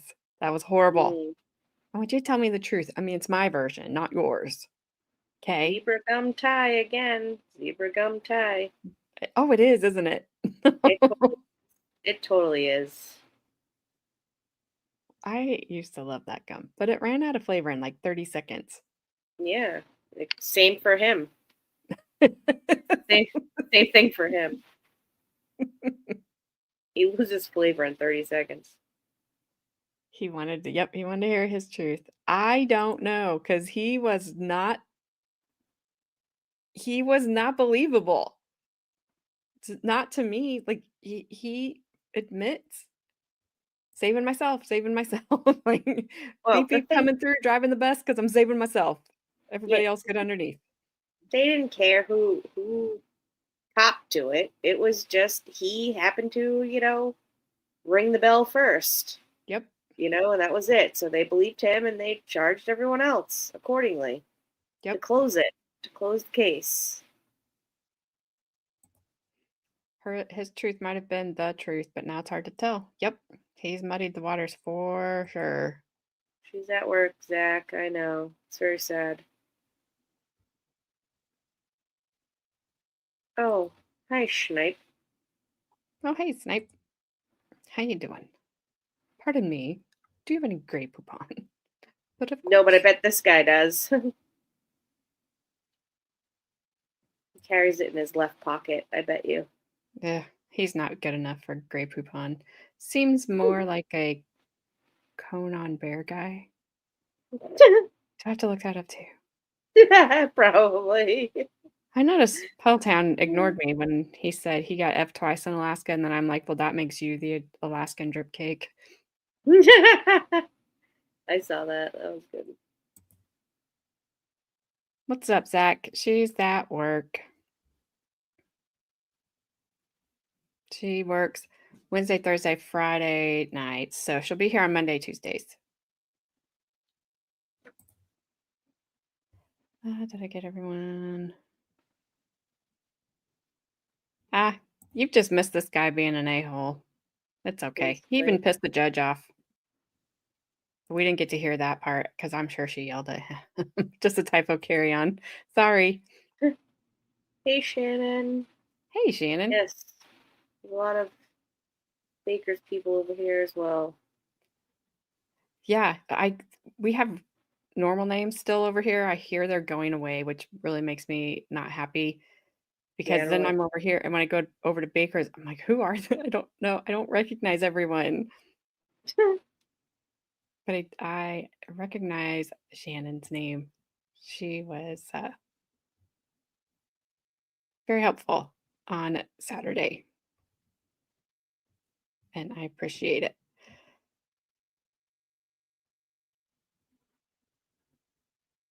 You can change your name, your @ name. I did, but I had to add numbers.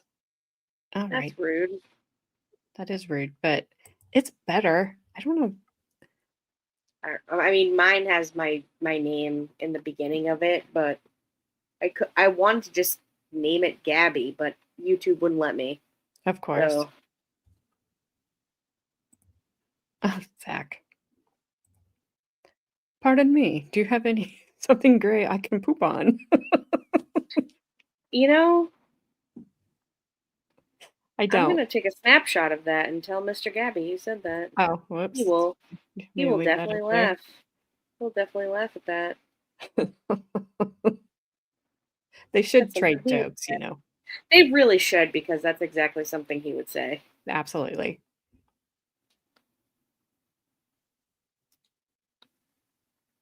Do you have your shot? Can I take it down?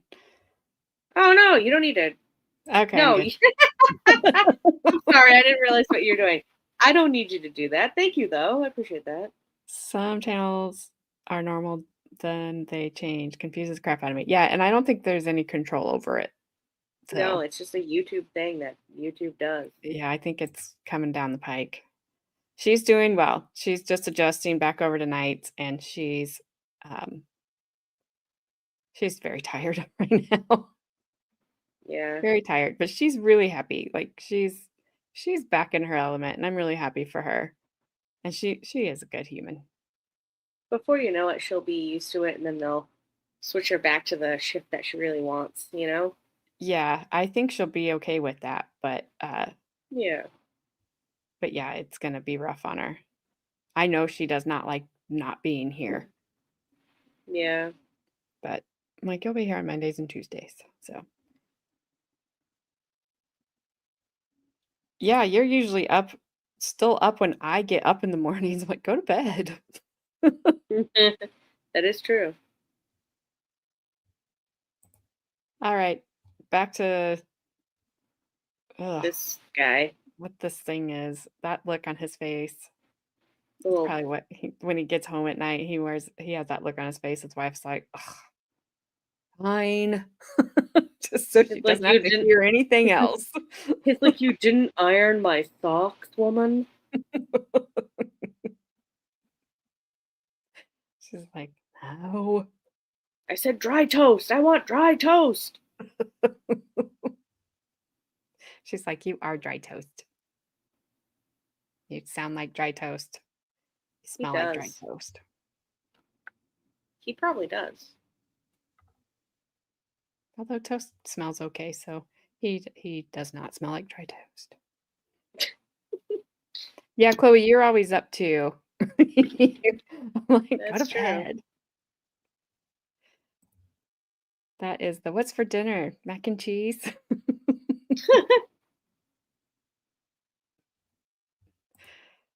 Yeah. I'd be a fix it yourself. Let me put it, you say that your goal was to get her to say the truth. You then accept what Jason Arndt says as the truth then, right? What he told me, a lot of what he told me, we were able to collaborate. He went out to the scenes, he pointed things out. He showed us where some other evidence was that we didn't even know about, the secondary fire scene. His description of what happened matched the things we found at the burn scene, the description or the condition of the car, how the car fell down the hill unexpectedly. There was a lot of collaborating information we had to compare against his statements. Well, let's talk about that for a little bit, because the corroboration that you got from Jason dealt with how Lauri Waterman was killed, right? Yes. And the corroboration that you got from Jason dealt with Brian Riddell's involvement, right? In the physical murder, In yes. the physical murder. And the corroboration that you got from Jason dealt with essentially where things happened, right? Yes. But Jason's discussions essentially about the plans with Rachelle, in many ways, were a lot more consist of statements.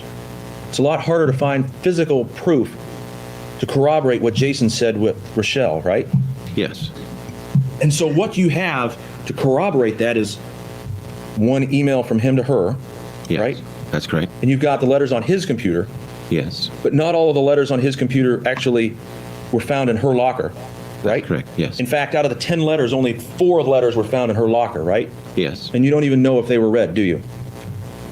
No, I don't know if she read them or not. All right, and so you have no statements that come out and say between or from Rachelle, I want my mom dead, right? You mean outside of the Outside, yeah, you have no emails, you have no chats, you have no letters, anything like that saying, I want my mom dead from Rachelle, do you? No. Okay. And in fact, what Jason does say is he says that Rachelle told us how she snuck in and out of the house, right? Yes. He says Rachelle told us that she would sneak in and out of the garage window, right?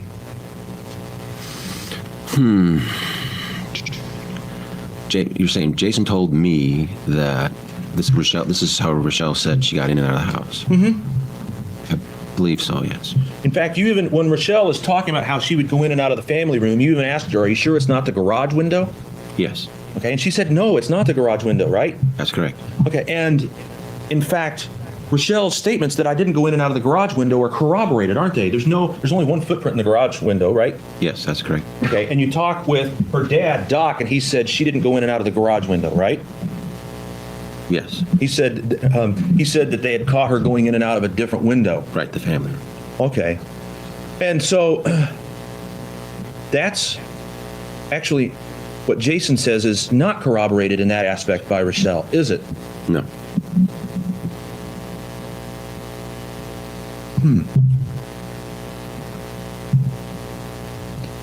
Let's talk also a little bit more about corroboration.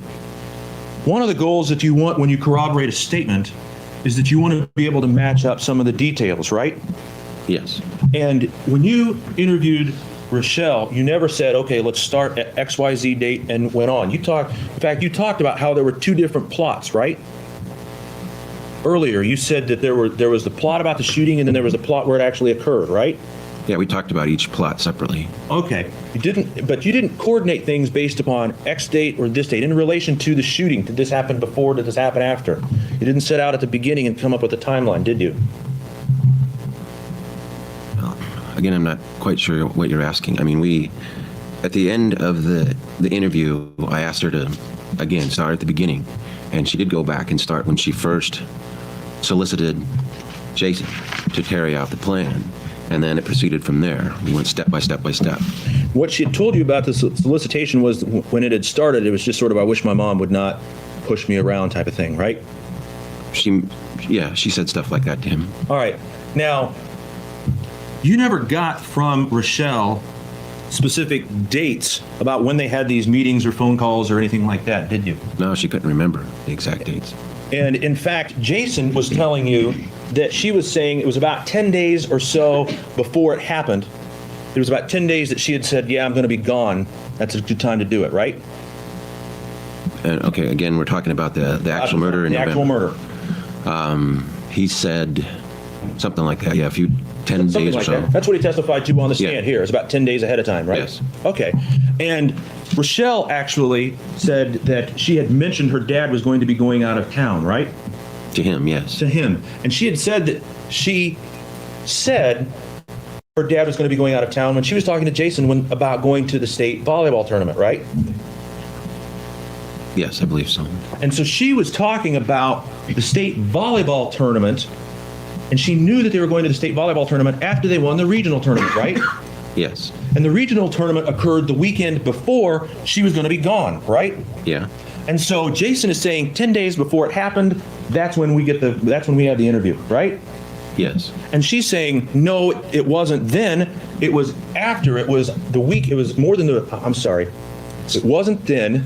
It was Sunday or Monday afterwards, because that's when we knew we were going to the state tournament, right? Yes. So Jason's saying that she's giving him a date before she even knows she's going to the state finals, right? Well, yeah, I mean, assuming he had his dates correct. So once again, that's what she says doesn't corroborate what Jason says, does it? As far as the dates that this conversation no. occurred. Okay. All right. Let's talk about one last area in this interview. You had said earlier that you don't give promises of leniency or threats of worse punishment. You can't make deals. That's correct.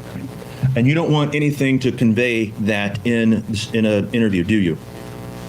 I don't tell people I'm cutting them a deal, no. Now,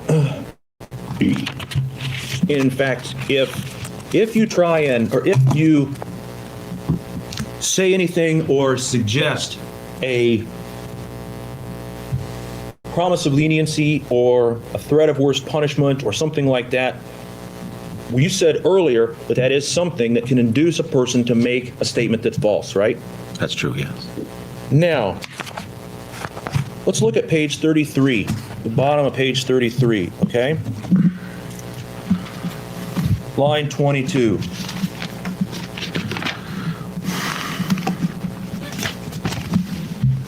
Yes. You say, as I explained before, there's a big difference between the person who puts their hands around a victim's throat and kills her, between the person who says it's a good weekend, go for it, right? Yes. And Rachelle then says, so instead of 10 years, I'll get 5, right? Yes. So Rachelle is specifically addressing at that point potential prison sentences, right? Yes. And it's clear that at this point you're accusing her of being involved in her mother's murder. Yes. And you say, it's your life. You tell me how you want to live the rest of it, right? Yeah. It's your life. You tell me how much prison time you want. I didn't say that. That she had just said, instead of 10 years, I'll get 5. And you say, you tell me how you want to live your life, right? Yes. Now, let's go to page 59. Bottom of page 59. Sergeant Habib says you can start by being honest with us. If you want to make us use all this evidence against you, that's fine. We'll let a jury see that you weren't cooperative and you show no remorse. She says no, right? Yes. And then he goes on and says, up to the end, you're going to hold your own. You're not going to budge. I'm going to make these cops work for it. You want to go that route? That's fine. The DA will hear it. The judge will hear it. Everybody can hear it. Or you can start, right? Yes. And you go on and you say you can carry these millstones around your neck. You're 16. It's a serious offense. You go on, you say you've got a long life ahead of you. You need to decide how you want to live that life, right? There's going to be limitations placed on it. When you say limitations, you mean prison, don't you? Well, yeah. And you say you need to start looking down the road where you're going to be in 10, 20, 30 years and how the world's going to look at you, right? Yes. And so Sergeant Habib is just... Have a good night, Squid. Thanks for stopping by. I appreciate it. It was an interesting chat going on over there. And someone tells Zach, like, you don't need fat shamed, but so he better quit it. But you seemed okay with it, so I won't yell at him too much.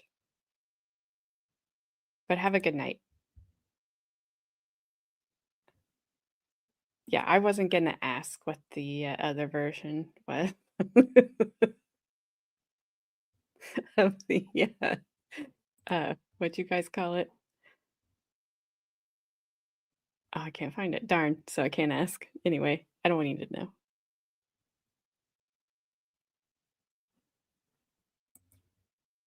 For a minute, I thought the lawyer was berating the detective, not quoting him. Oh, that makes it even worse.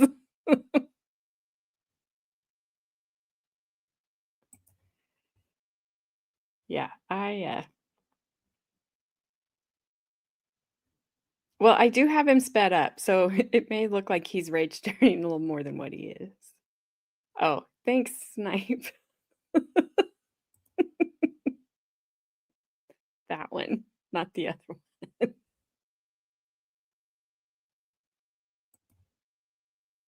Yeah, Shannon, this has been a crazy trial. It started off, we were kind of like, what are we watching? But it has taken so many twists and turns, and this is the last state witness before we get into the defense, and it's just been it's been crazy. This detective's not helping himself.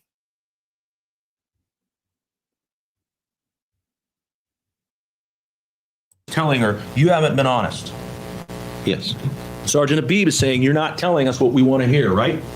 He's telling her you Saying haven't you're been not being honest. honest. And he's saying, we'll take this to the jury, right? Yes. And we'll let everybody know what you did, right?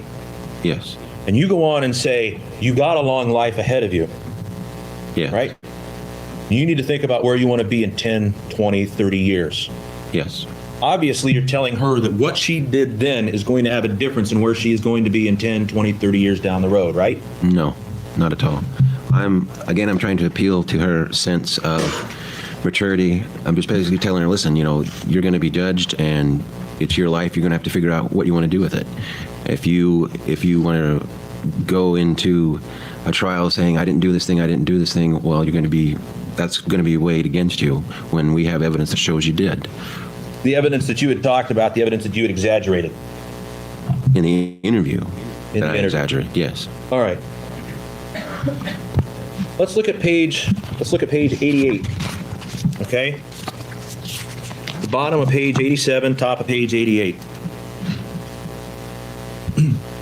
You say on line 22 of page 87, just hear me out. Just assume for a minute that Jason is maybe embellishing a few things, trying to drag you down with him. Now, this is Jason Ahrens, right? Yes. The person that was trying to salvage the remainder of his life. That's Jason, yes. That's Jason. And she says, You said, you are going down with him. It just depends on how hard you go down with him. Right? Yes. Mm-hmm. And you go on and you say, if you quit trying to diminish and conceal, maybe I can get some understanding. Right? Yes. And we had talked about that a little bit earlier, how you told her she needs to quit telling you what you think that she needs to, what you want to hear, right? Yes.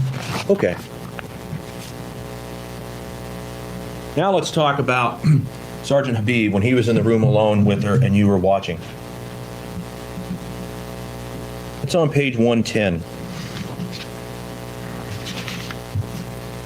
You see that? Yes. Have a good night, Frank. Have a great weekend. You also be safe. I'll see you next week. You said, here's my number, and then you didn't type anything. How do you know if anybody wants it or not?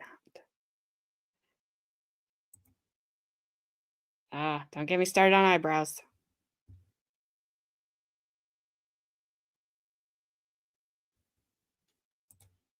If I miss saying hi to you, don't take it personally.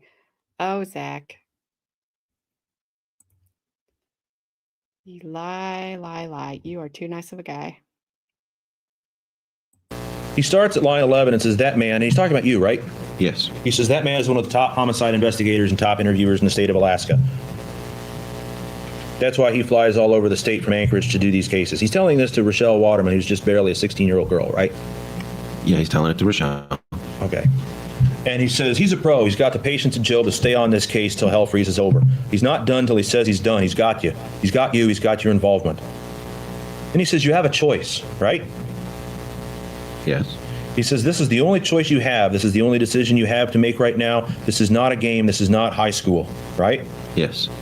He says, do you want us to stand up with the district attorney and tell them that you cooperated, that you screwed up, that you weren't thinking? That's what he asks, right? Yes. Or do you want us to stand up and say, for 5 days, you've lied to us, down to the end, when we present all this evidence to it in front of a jury, you continue to lie to us and bullshit us and try to show us you're smarter. I'm tougher. That's what he says, right? Correct. Bye, Sticky. I don't know why that didn't come over in this chat over here, and that's why I didn't see it till everybody started telling you bye. So, sorry. Have a good night. Have fun over at the umbrella guy. And she says, I know, and it's kind of garbled there for a little bit. And he says, listen to me. Do you want to do that? Do you want a jury to hear that? Do you want a judge to hear that? Or do you want us to stand up and say, this kid screwed up? She at least stepped up to the plate and was honest with us. Which one? Those are your two choices, right? Yes. He specifically said, do you want a jury to hear that, right? Yes. You've sat through this entire trial, haven't you? Yes. Maybe I missed part of it, but I didn't hear Sergeant Habib stand up and say she screwed up. She's just a kid. Did you? No. Maybe I missed that part of your testimony. You didn't say that to this jury, did you? No, not at all. He goes on and says, you need to start doing it. We're not dumb. That man is not dumb. You're giving him a little piece here, trying to appease us. I'm sitting over there shaking my head, watching you lie, and it's not helping you any. It's not helping you at all. He's pissed.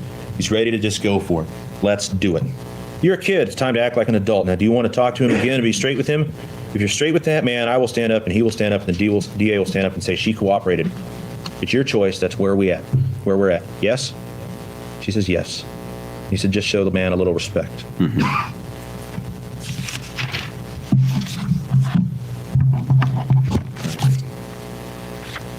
I have a couple of other areas that I want to touch on real quickly before I finish. There were 10 letters found on Jason Aaron's computer, right? Yes. 4 of those letters were among the debris from Rochelle's locker, right? They were found in her locker, yes.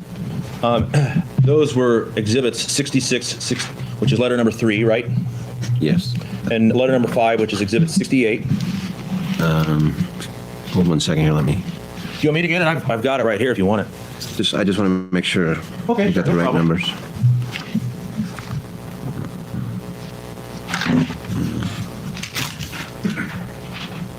Yeah, letters 3, 5, 6, and 8 were found in her locker.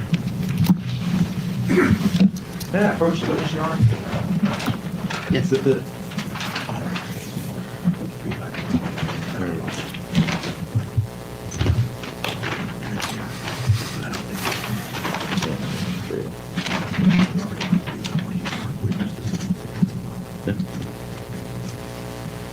I'm showing you exhibits 64 through 73. Those are the letters that were retrieved off Jason Aaron's computer, right? Yes. I'm sorry, could you repeat those exhibit numbers again? 63 through 64 64. through 73. Yeah, 64 through 70. And for clarification, your reference to letters 3, 5, 6, and 8 is not to an exhibit number, correct? That's correct. It's not to an exhibit number. I'm talking about the number up here. Letter number 3 is exhibit 66, right? It's a little out of order here. Yes. Could you mark on that one, I don't know, locker or found in locker or something like that to distinguish which one was found in her locker? Sure. Okay. And number 5, I think that's exhibit 68. Could you make the same notation? They might be a little bit out of order. Yeah, that they are.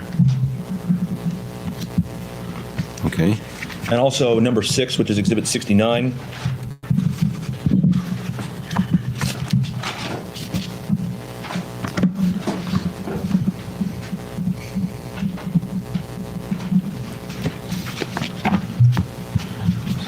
You got that? Yes. Number 8, And the right? last one is number 8, which is exhibit 71.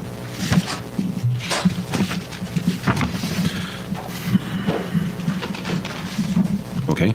And then you had read part of a letter, I believe it was on Friday, one of the letters from Mr. Arendt, which he said, "I miss you so much, baby. It's going to be hard to wait a month if we have to, but Brian thinks we'll be able to move on the plan a lot sooner than that."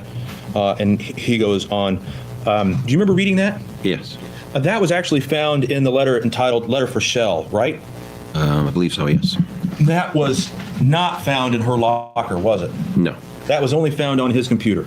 that's correct. All right. One last area. You're the lead investigator on this case, right? Yes. And so you are the one that gives the assignments to the other troopers and law enforcement officers in this case, right? Yes. And review what happens with the search warrants and the glass warrant that was done and all of that kind of stuff, right? Yes. And you know that there was a search warrant that was executed on Jason Aaron's house, right? Yes. And at that time, they found no pair of women's underwear, did they? No. All right. All right, if I could have the court's indulgence for just a second.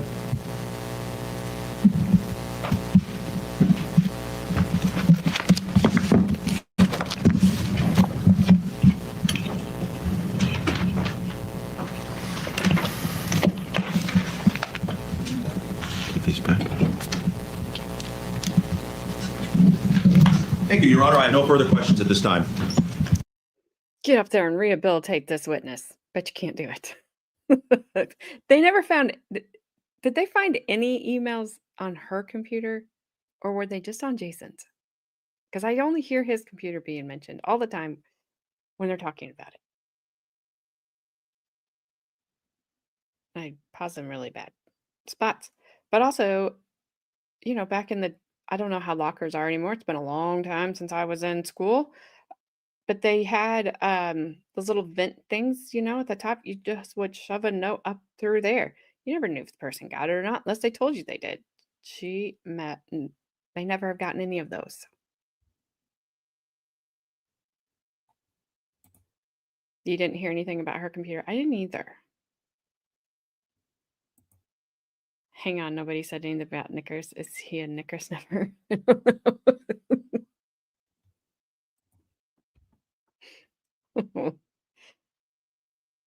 All right, well, let's see what this guy can do with his witness, who I don't know how well he did. Maybe 50-50? Ronnie, I've only heard what she told the detective that she told Jason on the phone. Yeah, and then do we have proof that those phone conversations happened? Because one, it was on a cell phone. I thought I heard her say, like, she didn't know. She called on the cell phone, her friend's cell phone, or from the phone in the lobby. So did they happen? Did that happen? Or did he? I don't know.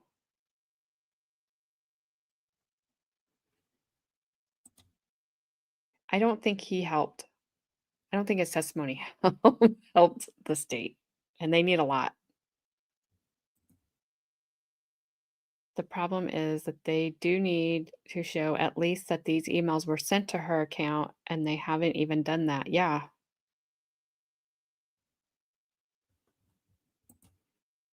You still have nightmares that you forgot your junior high locker combo. I I don't remember mine. Does not surprise me that you remember yours, Puddletown. I'm with you, whoever. I cannot. I hate trying to open those stupid locks. Just give me a key. All right, let's see what he has to say. It's not much.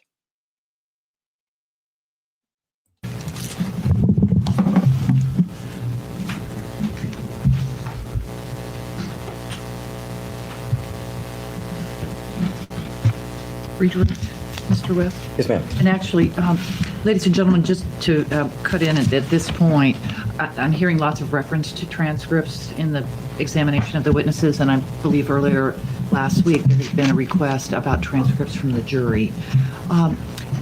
Audio tapes or videotapes are considered physical evidence that can be admitted into evidence as a recording of a statement. Transcripts are prepared by other persons and thus sometimes can contain inaccuracies, and the rules don't allow the transcripts to be admitted as exhibits. And so it is not my goal or the goal of counsel to keep things from you, but rather the rules that guide that introduction. We always hope the transcripts are accurate, but that's not necessarily so with respect to every word and every page, whereas the audio or a video is typically the best evidence. And while I intend to listen to the audio tapes of the video that you watched the other day, I sort of anticipate that I will admit them only not to re-emphasize evidence, but rather only to assist you in terms of having the best evidence of what might have been said, and evidence that would be would enable you to be able to hear hopefully as much, if not all, of the words that were spoken as possible. And I'm sorry to interrupt, Mr. West. Go ahead. Thank you. The search of Jason Aaron's place, did you do the search?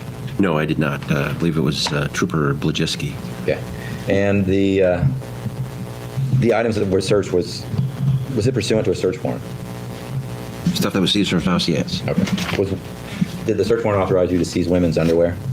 I don't believe so. Were you even looking for women's underwear at the time? No. Did you know that there was any reference of a letter about women's underwear? Were you aware of that? No. Okay. The CDs, the computers and stuff, how long after you seized them were they analyzed? I believe Investigator Thompson started them within a week or so after we got all that stuff back to Anchorage. Okay. So when did he have them finished? Several weeks later. I mean, it took a great deal of time to do. All right. And this was several weeks after your interview with Ms. Waterman? Yes. Now, when you went over to the house on the 19th to get Ms. Waterman, did you expect to see Doc Waterman there? Yes. Okay. Before going to the house, had you gone somewhere else to look for Yes. Doc Waterman and Doc Waterman? Where? Sergeant Abib and I went to the courthouse because we suspected they were probably there for the arraignment. Okay. Was either Ms. Waterman or Doc Waterman there? I didn't see either one of them there. Okay, so where'd you go next? We went to the Waterman residence. Okay. Now, do you still have the interview there? Which one? The Ms. Waterman on the 19th? the transcript? Yeah. Yes. Now on page 11 and 12 of that interview. Now you begin by, on line 15, first of all, I'm going to go ahead and read you something here, and then you read something. What is that you're reading? That's commonly called the Miranda warnings. Okay. And why'd you do that? Well, technically it wasn't a custodial interview. She wasn't under arrest. She was free to go. But because of her youth and just to make sure that she understood what her rights were, I decided to go ahead and read the Miranda warnings to her. Okay. And then on page 12, line 15, you say, you also understand you have a right to have a parent, your father, present. But he didn't the first time he talked to her for, what, 2.5 hours?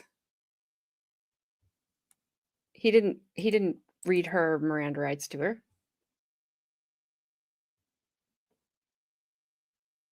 I don't know. I know this was 20 years ago. Hopefully that's changed some. But yeah, I can't change your mind on that, John Gary, but I do agree with Bad Dazzer that only when he's not wearing them.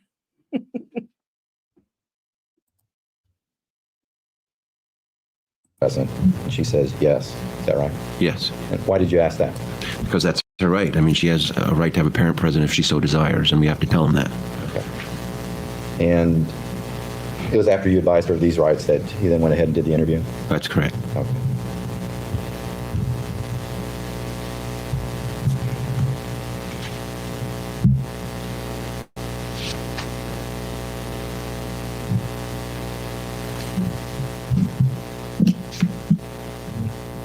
I don't have any other questions for Sergeant McPhearon yet. May Sergeant McPhearon be released?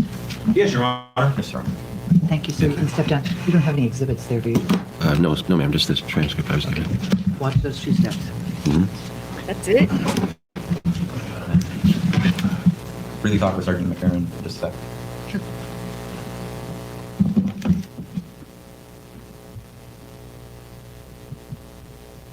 After all that, that's all he's going to ask him. Wow. Your Honor, to state the state rights.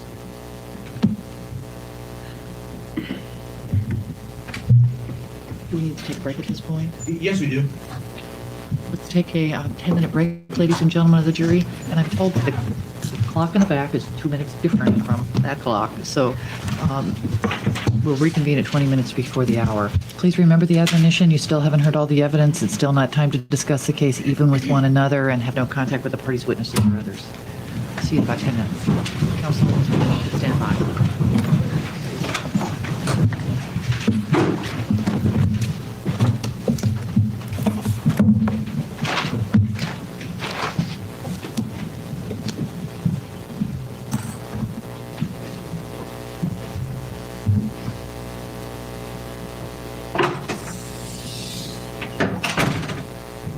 Please be seated. We continue on record without the jury present. Mr. West? Or, I'm sorry, Mr. Wells? Thank you. Your Honor, at this time, I would make a motion for a judgment of acquittal.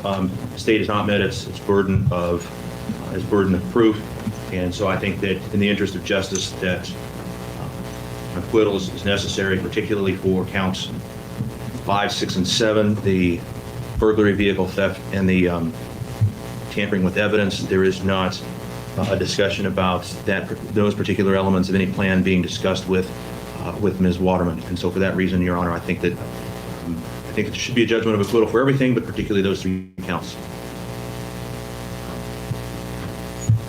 Yeah, given the evidence and all the inferences in that, evidence in the light most favorable to the state. I mean, we had Mr. Aaron telling us that, testifying that Ms. Waterman approached him to kill her mother, telling him that this would be a good weekend. She was aware that they were going to have to, that she would be home alone for the weekend, and it would be a good time to go get her to commit the crime. So she knew that they'd have to get into the house to get her. She mentions on her interview that she told him that they could go in through a window. And so I do think that there's more than enough evidence to prove that she solicited and was involved in a conspiracy to commit the murder. So that makes her guilty of the murder, that they were going to have to break in to get her and take her out. And if she didn't know the specific details, she was aware of them because she gives the same scenario to several witnesses afterwards on Monday morning. Monday, that her mother was in a DWI crash, and that's what they think happened to her. So she was aware that intended that they facilitate these crimes. So I do think there's enough evidence to go to the jury on all the counts. I think it's Mr. Wells? I've made my argument, and I will stand by it. Take the motion under advisement. Anything else before we break? No, Your Honor. Thank you. Off record. All right. That's the state's case.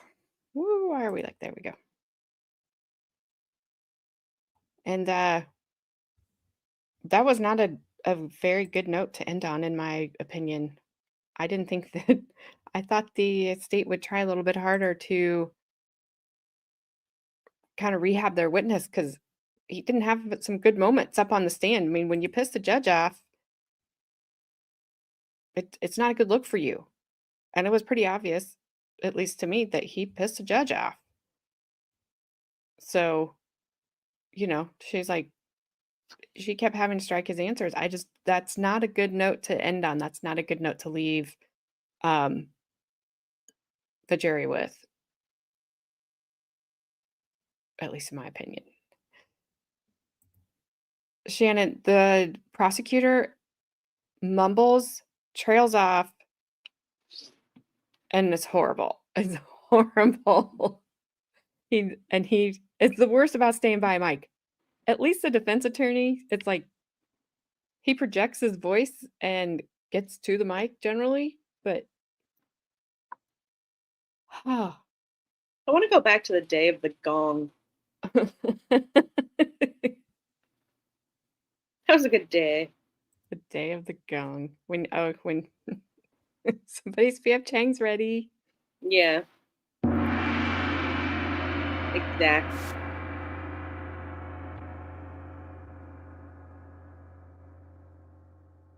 What did I expect from this prosecutor?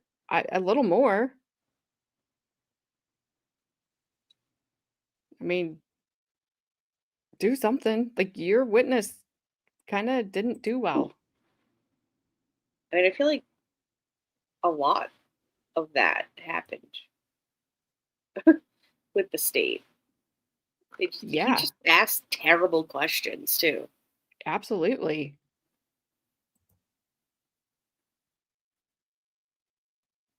Yeah, like she wasn't going to be able to cast a spell to bring the plane down. Yeah. And I don't think she even thought she was going to be able to cast a spell to bring the plane down. Like, I don't know. It's just dumb youth talking. Hmm. So I have talked to Carmen. She does not work this weekend, but she works Friday night into Saturday morning. So she's not sure. I asked her today if she had time this weekend. I will try to help her as much as I can because I will have Madison. But if she can stream a couple parts of this on Saturday and Sunday, we can finish this up on Tuesday when she's here. And I wanted to finish it up on when she could be here. So I don't know yet. So there may just be kind of a last minute, hey, we're gonna we're gonna do a stream. But We do have the damn thing. do what? Do the damn thing. Yeah, we're just gonna do this. The state has a doctor coming in. That testimony is 2 hours. And then her dad testifies again. Did I say the state? The defense has a Mhm. doctor coming in. And then her dad, the defense calls her dad back to the stand. So I don't know how he was weird the first time with the state. Yeah, Uh, he was a little weird. I don't know how it'll Very go. just like nonchalant, calm. Yeah. Carmen chalks that up to him being in the war.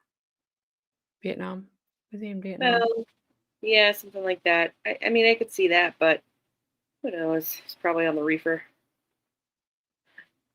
On the He was on the reefer. Yes, keep an eye on Discord or make sure you have your notifications turned on. Saturday would definitely be in the evening or later afternoon, evening, because she needs to sleep. She needs to sleep Yep. just a little bit. You might be awake. You never know. What more do they need? She told the plan, told them how to get into the house, had an alibi. Did she tell him how to get in the house? Because I think he questioned that. I think Jason told Brian how to get in the house because she had told Jason how she snuck out of the house. Mm-hmm. Well, because there was that window. Yeah. They kept by the workbench. Does anybody remember the pictures of the workbench? I mean, Yep. Jesus, I will never forget the dang workbench. Yep.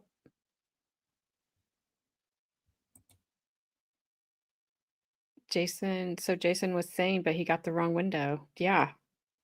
I don't know. Well, they got a lot wrong, apparently. He probably stands Being his daughter, and Nam did that to a lot of guys. Yeah, that's yeah. true. Vietnam. She told the detective that she told Jason how to get into the house. I just, and I believe you. How do we know that any of those words are true? That's what makes me think civil liability might be shown, but I think criminal liability rises to a higher standard. Yeah, the emails, not having any responses to the emails is weird. Like, where are those? Did she respond? Did she not respond? Nobody's said either way. Yeah. Her whole side is just very, like, ghostly. You know, as far as, like, paper trail proof Yeah. of things. There's none. Where is it? Where is it? Because even if she deleted it, they should have been able to find it. She wasn't the computer guru, and the two computer guys didn't clear their stuff off even well enough. Right. So, it's like there's okay, so she deleted them. So what? You said earlier, even Pedaltown, they can find them. The officer's like, we can find them. They're not deleted. They're not gone. She's not smart enough to know how to delete them. Delete them. It's not like Yeah. she went out and got a new computer all of a sudden, new phone, who dis? Like that happened. So just give me something other than her. And I know, like, her interrogation was awful, but I think her defense poked holes in how she maybe came to say those things, Mm, because it's like, I wanted the truth. Well, that was your truth. That's what you believed. That's what you wanted. And that's what she had to say. You weren't going to take anything else. It didn't matter if she sat there until the end of time. Did not, like, I didn't know. I didn't know. I didn't know. He believed she knew. And that's the only truth he was going to accept. And so now I'm going, I don't know. she's not Proctor smart. Oh, I'm not God. either. Oh, God. You don't have to give up. I'm just the other side of it. Like, I don't know. That's just where I am. I just don't know. Um, I do think the defense has done a really good job. And the prosecutor has not. He has not done a good job. He doesn't even seem confident in his own case that he's bringing. Yeah. It's like the defense just brings confidence when he even just asks a question, makes an objection, whatever. The prosecutor's over there freaking mumbling and trailing off, and nobody can hear him or understand him. He's like, close your eyes and feel around this envelope where I'll put. There might be a fiber in there. He's like, we're gonna blindfold you and let's see if you can find the evidence.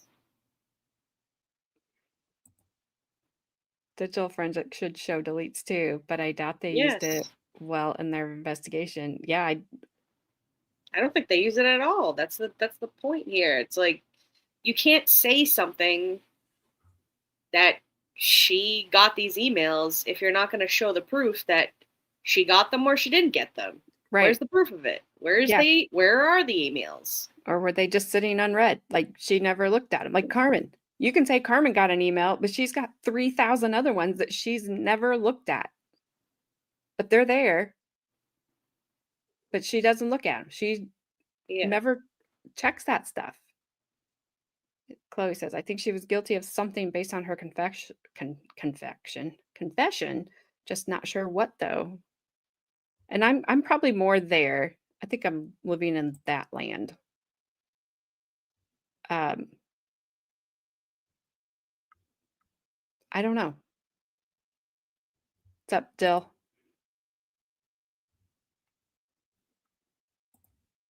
This is why they did the long open to get all their BS out. That's true. They did have a long open. Yeah, they did. And they have a long closing. Oh. Oh. I looked. Feel something. Feel something. Right. Coming on. Don't worry. I will keep him sped up. Maybe even a little more than what I had him today is because I knew the defense I could get too fast with him, and I wasn't sure about the walrus on the stand. So I tried to hit a good spot with them. When the defense was asking about physical evidence, that was the time to say, we have her computer data. And yes, it was there. They didn't have it. Either she was that smart or she wasn't involved. Yet they didn't have I don't think the second part of that is true when it comes to computers. I mean, I don't know. Maybe she was. Maybe she is that smart. I don't know. But I just don't think they had it. I think they would have shown him. I think they would have brought him in. All they could bring us was Jason's letters, Jason's email. Jason did this, that, and the other, but not Chloe. Robin. I've been driving and can't chat, but that witness did nothing for their case. Thank you for not chatting and driving. Maybe she intended to send it and never hit send. I have been guilty of that. Did you see what she said, though? No, I'm not. I'm behind. She had to tinkle like that dishwasher at O'Reilly's. Oh, what? Charlie's? Oh, Charlie's?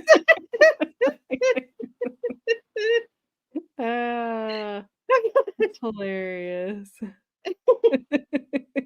I know not everywhere has O'Charlie's, so that's where we were. We weren't at O'Reilly's. We didn't need any auto parts. Oh my god. If she was that smart, she'd be working for the NSA right now. Yeah, right? Exactly. And they did. That guy believed Jason. Just like I don't know. I don't know why. I don't know why they would believe him. They don't have any. Either she was smart enough to not put it on the internet or in writing at all, or it never happened and her stalker is saving her for him. Ew. I don't like that last part. Gross. Because that Jason's gross. Well, it'll just be interesting to hear what the jury has to say at the end. Yes.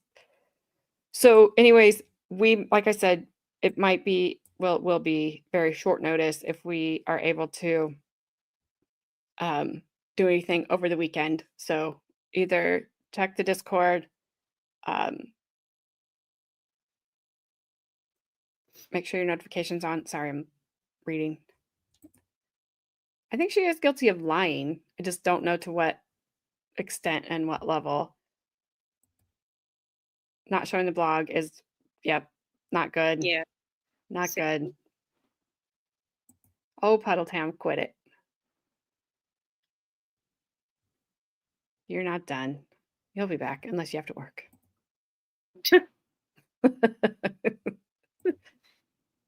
See ya, Heidel. See ya, Flashman. He's only going to be much uglier in 50 years. And he might have that boob tattoo on his back that I said he should get. Whoops, blonde moment. I guess you wouldn't be eating in the oil aisle. I try not to. I try to not eat in the oil aisle. Well, fine. It's always replay. Always replay. That's fine. Now I know. All right. I think that, and I need to find that link that you sent me, Gabby. I went back to look for it the other day, and I'm like, which email or which text message did she send it to me in? I think it was the group message. Okay, good, because there's nothing in there that I have to go back through. Yeah, I think it was the group message. I'll have to like scroll up, and if I find it, I'll resend it so it goes back to the bottom. Yeah, I was gonna resend it, so but then I started scrolling up and I'm like, "Oh my gosh, maybe it wasn't back that far." But I'll look too. It is possible no blog because it proves she is just a child with a childish thought. Good point. Well, I don't hate you either, Puddletown. I didn't think you hated me, but now I'm beginning to think I might. You might. I don't know. They removed hers, but there is a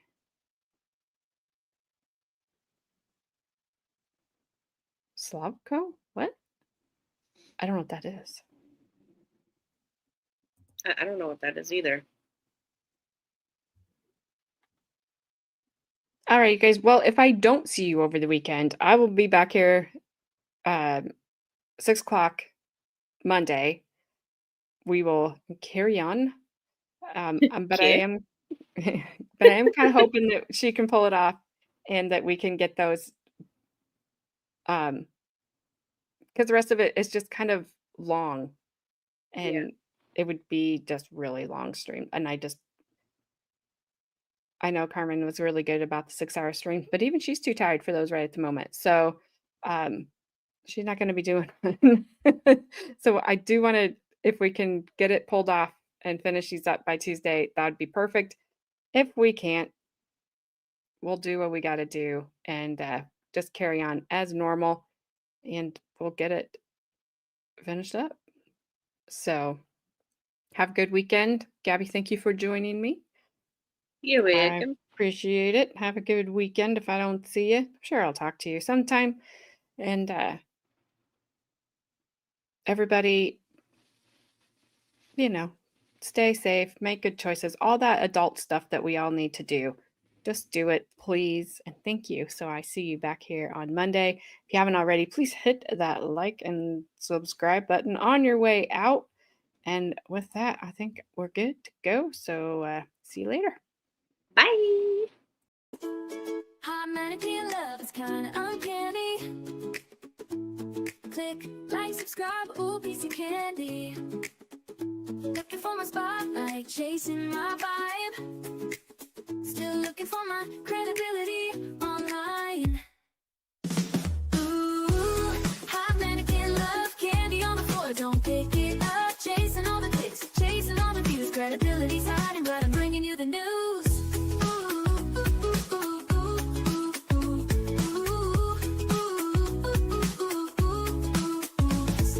Every little scroll is a mystery, but you stuck around, watch the show with me. Laughs and chaos, that's how we roll. Drop a comment down below before you go.